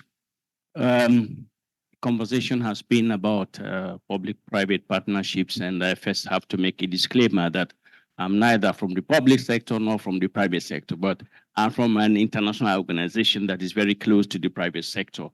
And therefore, I first of all want to acknowledge, by way of preamble, some of the points that have been made, that gender empowerment, gender equality, and women's empowerment is not a favor. Yeah, it's good for the whole of society, and for the industry as well. You need to stand for inclusive and sustainable industrial development. There are papers, there are publications that demonstrate that women.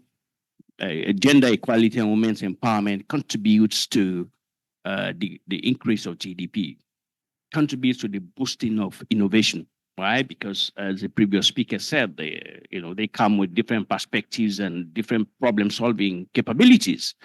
But also, it's been shown that even for sustainable development, women tend to invest more in greener industries than in conventional industries. So I think this is something we need to acknowledge and to understand.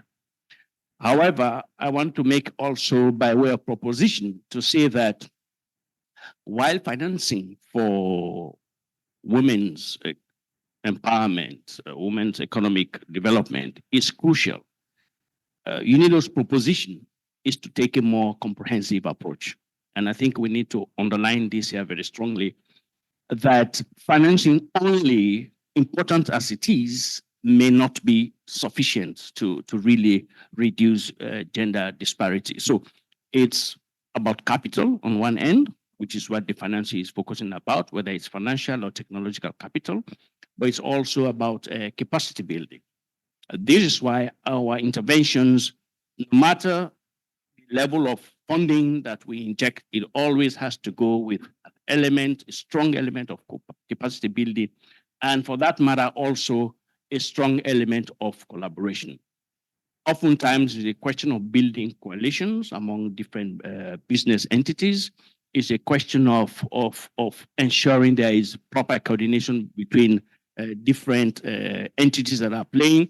So I think this comprehensive approach that recognizes that it's not just about capital, but it's also about capacity building, but even more importantly, also about collaborative efforts, which is why we're here today, essentially, to have this exchange and make sure that we work on collaborative frameworks. However, if you want me also to give, as you have requested, some specific examples of where we have worked and where, I wouldn't say PPP, but where we have leveraged public structures and public funding with our own grant-related interventions to make sure that issues of women's empowerment are taken into consideration. I will give a particular example. First of all, here in China, we've just completed recently the rehabilitation of small hydropower stations in China, about almost 20 of them that are really age-old, very old ones. And what we did in this intervention with the Ministry of Water Resources, this was a joint project, and we dealt with it in different provinces. And the thing I want to highlight is that we ensured at every stage of the implementation of this project, right from training up to the level of management representation in the oversight of the small hydropowers, that women were involved and women were playing a key role. So I think from an institutional perspective, this is very important. Of course, I've heard, and congratulations to my colleague Beate about the level of gender focus or women's focus that they have achieved in programming. Also, I think for us in UNIDO, we are working very hard in that respect on programming and making sure that we used to be, I think, 17%. We are probably now close to 50% for all projects having to undertake gender focus elements in their design. So it's a tough call, but this is exactly what is being required of us, including in panels. We don't have male-only panels anymore. We have to have this balance.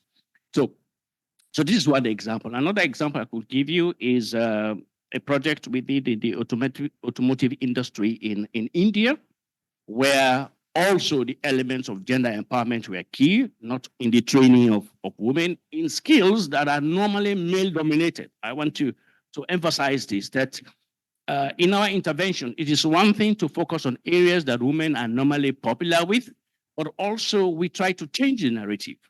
To put women in places where they would normally not perhaps be seen to be, in areas in automotive industry. So the case of India is one specific case where we have achieved that. We are also working in the MENA region, Middle East and North Africa, where the representation of women in women-owned businesses is about 5%. So it's really, really low.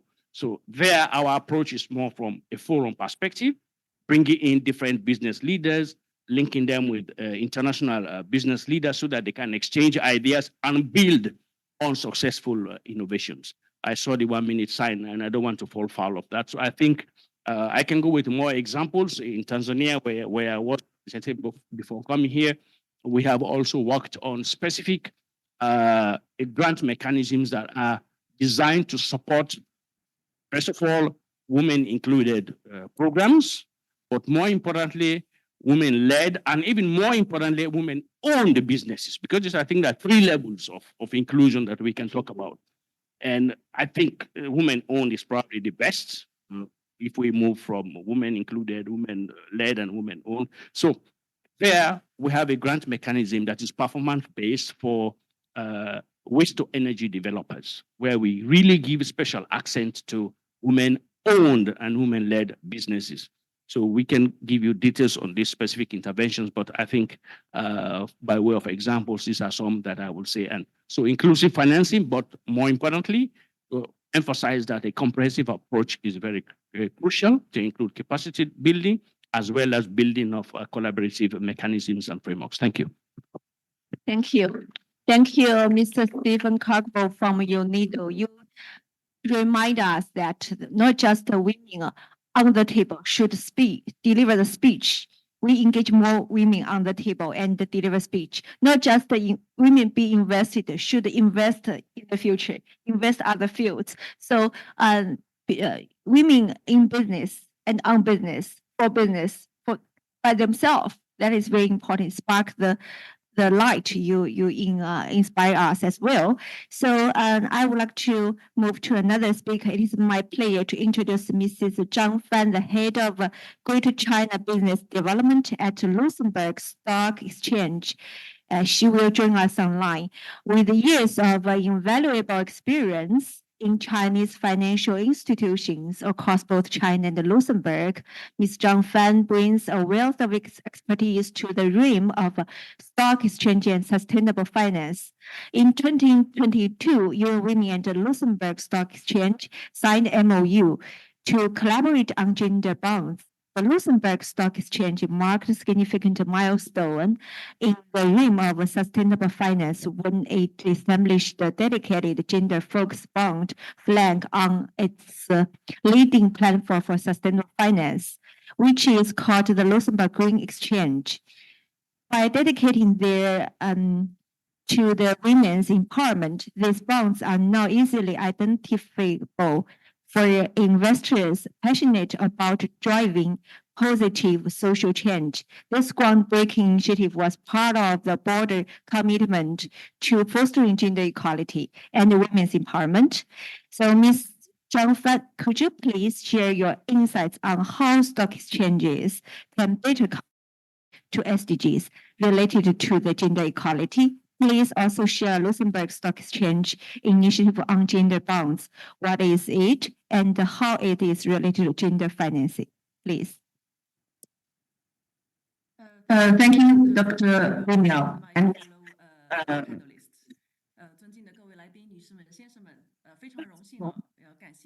it's a great honor. I would like to thank the invitation. I'm glad to be here on such an important occasion. And from the perspective of a financial infrastructure, looks stock exchange to share with you my ideas. Well, we are a world leader for bond listing, home to Luxembourg Green Exchange LGX. We are the world's first exclusive platform for sustainable securities. Our mission is to promote sustainable investment practices and help direct flows of capital to support sustainable projects and strategies. In the context of our recent efforts in gender-focused finance, it is my great pleasure to share some insights on how stock exchanges can better contribute to the realization of the UN SDG 5 on gender equality and female empowerment. As you know, stock exchange gathers issuers and investors, and it can direct capital flows to projects promoting gender equality and female empowerment. By financing projects for the betterment of the lives of women and girls, LSE, Luxembourg Stock Exchange, provides visibility and awareness through a flag system that shows investors sustainable investment opportunities, advances gender perspective investment, and supports issuers in bringing such bonds to the international capital market, thus enhancing gender-focused financing through increased transparency and credibility. In 2022, we signed an MOU with one of the co-hosts of the symposium today, UN Women, one of marking the first step into gender-focused finance. We commit to jointly promoting gender finance investment with a gender perspective to support women's equal opportunities in economic activities. This led to our introduction of a new flag for gender-focused bonds, which highlight securities that advance gender equality objectives and contribute to SDG 5. So what exactly is GFB? Or gender-focused bond. It could be CSR bond, sustainability bond, or SLB, sustainability-linked bond, that allocate all or a portion of their financing to concrete projects and strategies that advance gender equality objectives. The allocation of proceeds to these projects should be clearly stated in post-issuance reports, including use of proceeds and impacts. Today, issuers from all over the world, such as African Development Bank, the European Commission, development banks, and the International Fund for Agriculture Development and others have listed nearly 70 gender-focused bonds on LSE, and we are very proud to be able to flag these products on LGX, offering insights on to investors that are passionate about gender equality and female empowerment. And our goal is to convene investors to identify financing instruments that support women and girls, while encouraging more issuers to decide on or highlight their contribution to gender equality and female empowerment. And just today, during the International Women's Day celebration in Luxembourg, we celebrated the presentation of a gender-focused bond by an Argentinian nonprofit organization, which raises funding to offer loans to some 1,700 low-income female entrepreneurs in Argentina. Just wait a second, I think we're having some technical problem. And we cannot hear Ms. Zhang at the moment. Please bear with us. We will be back soon. President of Greater Bay Area Carbon Neutrality Association, the VP of the International Green Economy Association. I know Susan did very well in the carbon neutrality circle, and also a very successful female carbon neutrality investor. And so, Susan, I would like to ask, as a successful female founder in a male-dominated field, how do you perceive gender equality in the entrepreneurial sphere? For example, do women have equal opportunities in accessing capital resources? You can have your own example. Additionally, what opportunities do you see for climate financing promoting gender equality? Please. 好的，谢谢苗博士。Thank you, Dr. Xiao. And I am very delighted to have this opportunity to be here. And in terms of carbon transaction, this is a new sector, and perhaps a lot of people don't really know about this. And Ms. Wang, and she's quite a leader in this area. And globally speaking, there are many carbon reduction programs. However, whenever we have women or girls involved in such carbon reduction projects, will be very popular. For instance, recently in a lot of low-income countries, and we work on carbon reduction projects. I just came back from Mongolia, and for instance, in these countries, I would invest in some projects, and for instance, energy saving, etc. And these are the projects are to help with women, and we know that women play a very important role in their families. And for instance, they work and provide a lot of help, and for the same projects, and for carbon reduction project is probably about $7 per ton. And for some of these projects that would help with women and girls, and this would be about $15 to $45 per ton. And so you can see that for some of these STG or labeled projects, and they are very popular. And this is one of my feelings in my work. And of course, and in terms of our company, and whilst we work in international investment, and we also focus on projects that are targeted at the protection of women and girls. Just now, we have also heard from many of our experts in terms of how to protect women and how to protect the outlook of women and girls. And in terms of my personal research work and my personal experience, I could tell that with the development of global economy shift, and women have been provided with a lot of opportunities. For instance, in the past, people use the burning of coal, and now with energy transition, and we are encouraging, for instance, the alternative energies or renewable energies, and for instance, to encourage women to use solar power, etc., and to help with their health protection. And in the meantime, also providing a lot of new employment opportunities. So we have also heard about a lot of these energy saving projects, for instance, agricultural projects and agricultural and green projects. And those are all projects that women are encouraged to participate. So for those type of projects, and whether it is for the government, and we see that everyone is quite willing to participate and get involved. And recently, I'm also discussing with a lot of these governments. I have recently also felt about this. And roughly about 2 weeks ago, I was in Vietnam, and the government charity fund has told us very clearly that they are willing to be invested in these projects at a very low. Ms. Wang mentioned about education. In the past few years, we have worked with many NGOs, many universities, and to carry out training programs. Throughout this process, we also encourage more women to participate in this capacity building process. And in terms of their social sustainability process, and they can be part of this, improve their capacity, and to enhance their employment opportunities so that they can live better in a more sustainable way. This is my personal feeling. And as a female entrepreneur, and this is 14 years of our company.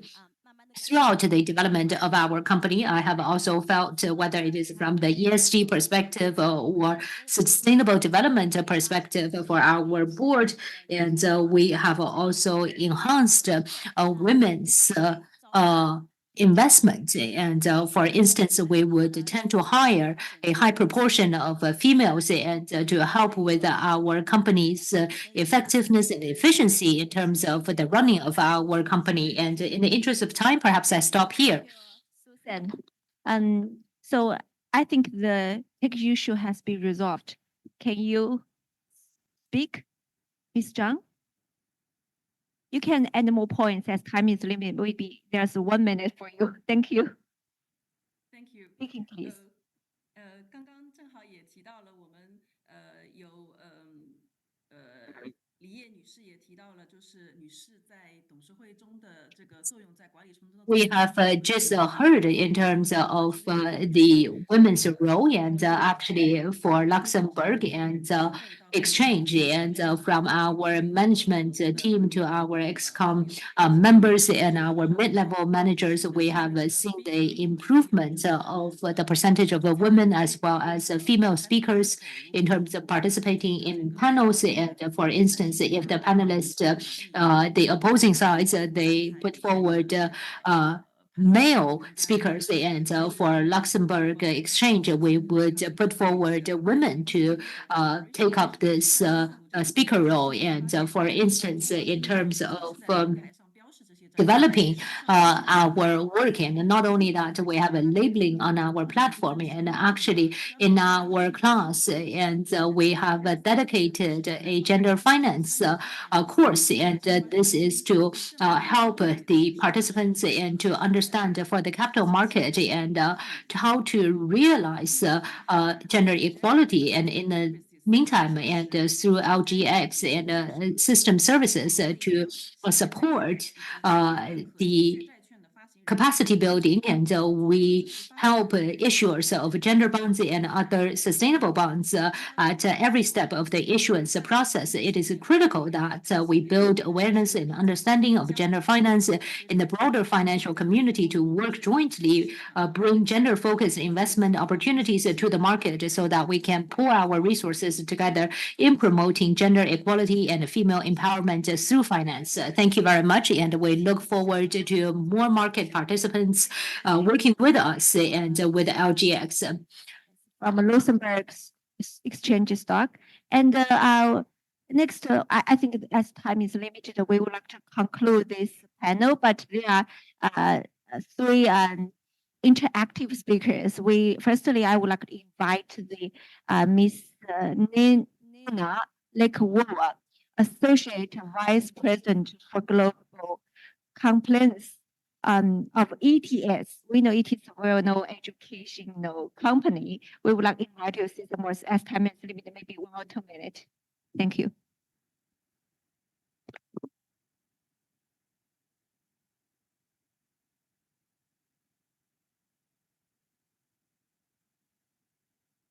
Loud enough? That better? I think some of the takeaways that I've had during this talk is really about enabling girls and women to tap into potential, and then so doing, we enable human progress.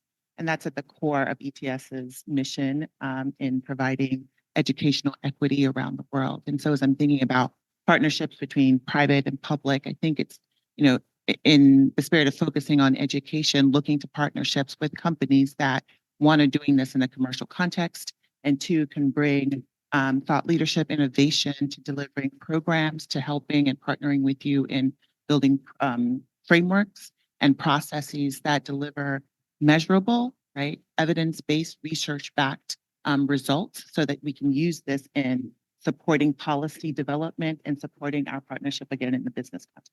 Thank you. Thank you. And we move to Ms. Zilphia He. Ms. Zilphia He is a Vice President of JADA. It's yours. Floor is yours.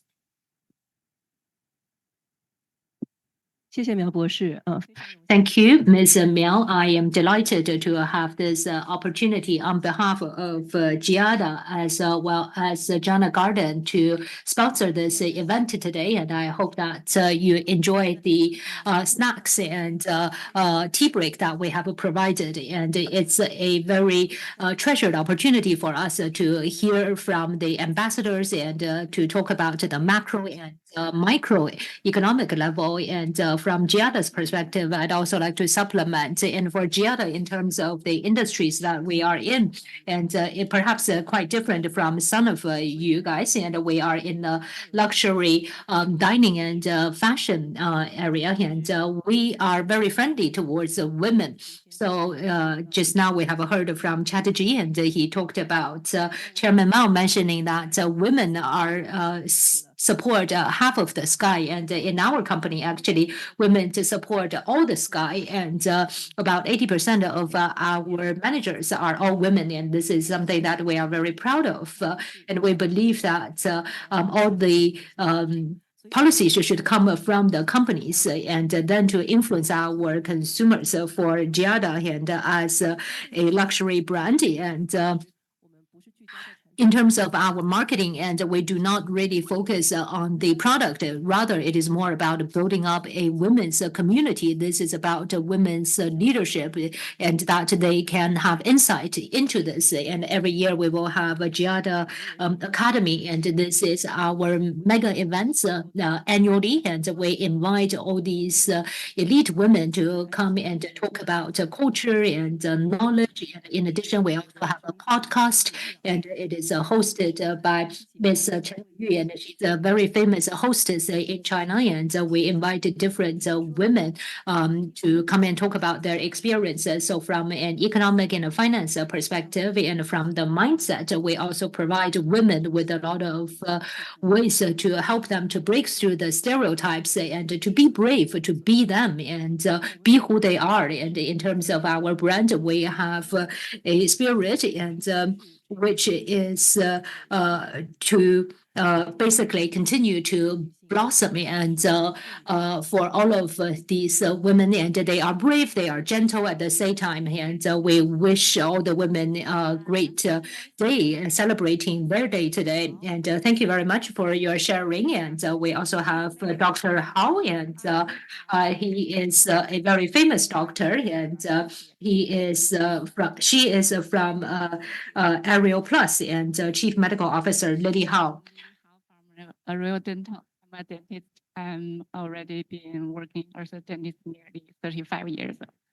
So I'm very glad to meet everybody. You are so talented, so elite. So I feel I'm so lucky. I learned a lot from you.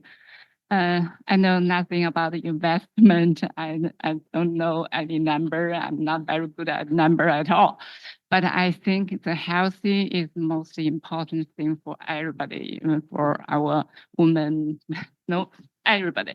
So I would like to say And I know you are very busy, so maybe you can spare 3 minutes every day to brush your teeth, take good care of yourself, and every 6 months to spare maybe half an hour to visit your dentist to do regular checkup, and hopefully you have good health.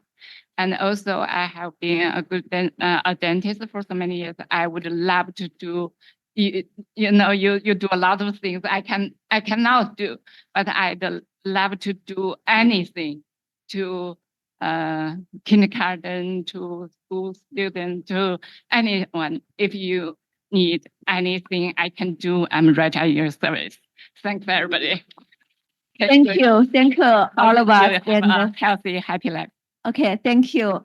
So we have to, how time flies, we have to conclude this session, but I think it's a very successful session. And as we draw this symposium to a close, I'm delighted to reflect on the success of today's gathering. Distinguished guests, today we are highly represented from different sectors, including from OECD, UNDP, UNFPA, and the other UN family organizations. And of course, we have a lot quite impressive ambassadors to China, including South Africa, Rwanda, Mozambique, EU, and Canada. And we also have the Chinese government representative from NDRC, from the Ministry of Finance, and the National Women's Foundation. So it's a highly representative group today.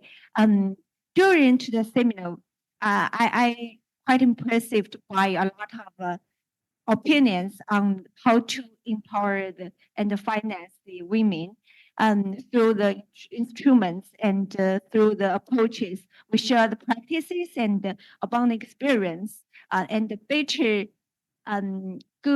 better experience to empower women from the policy making, from the private sector, from the public policies, of course, from the international cooperation. So it's quite important occasion today. And as time is limited, I cannot point out everybody's the points, but for me, it's quite important day, and I think everybody here learned a lot. And today's meeting explored the importance of investing in women from several perspectives, including like the international development cooperation, public policy, and the public-private partnership. We have 3 sessions touch upon those different sessions. It's quite impressive agenda setting up. Thank you, Simriti. And your leadership, under your leadership, we set up such a very organized and productive agenda. Additionally, cross-sector efforts can be strengthened in China through various strategies. Foster partnership between the government, private sector, civil society, and academia to leverage resources and expertise for investing in women. Introduce financing incentives or subsidies to encourage business and organizations to invest in women's education, training, leadership, and entrepreneurship. Like I remember Ms. Yang mentioned, in Chinese government, we still lack of kind of department of division just on the gender equality. Is quite impressive. I just share with Simriti and other colleagues. Thirdly, utilize data and research to identify gaps and opportunities to invest in women across various sectors. How to mobilize and coordinate and alignment itself is very important. Establishing mechanisms for monitoring and evaluating. Just the EU representative and the other colleagues I mentioned that from the UN system also mentioned that the monitoring and the evaluation itself is very important as well. We should establish the mechanism to do something, ensure accountability and continuous improvement. Looking ahead, I hold firm in my belief that our collective efforts will propel us towards a more equitable and prosperous world through financing our girls and women, through empower girls and women. I would like to once again extend my sincere gratitude to our long-term corporate counterpart and the corporate partner, Similarity from UN Women China office. You did a very good job and the leadership for gender equality. Furthermore, I wish to express deep appreciation to the UN Family Organization, UNDP, and the different UN organization, UNPF, FPA, and of course ambassadors to China and representatives of academia. You are well-known scholars and take your time to share the opinions with us is quite impressive. And I would like to acknowledge the hard work of UN Women China, your great team and CCG team, of course, and the global development promotion center, your team, including our colleagues Cai Jing and Tang and the colleagues from UN Women. Thank you all, and Ms. Wang Bing, thank you all for your dedication and efforts. Without you, we cannot happen today's wonderful event. Let us carry forward the momentum generated by today's discussion and continue. Today's event sparked the light, I think, sparked the light itself. And I remember the ambassador from Rwanda, you mentioned the Mandela, there's wonderful sentences that empower from South Africa, empower women, empower nation, empower the global world. It's our continued prosperity. Thank you very much. Thank you all for participating. And thank you to Mireli's leadership. Would you like to say some more? Thank you. Thank you, everybody. Thank you for your participation. Thank you, Mabel. I was Happy supposed International to. Women's Day. Yeah, thank you. Thank you all for supporting this great event. Please don't forget to take your belongings with you and don't forget to return the interpretation equipment to us. And hope you have a very great Friday night.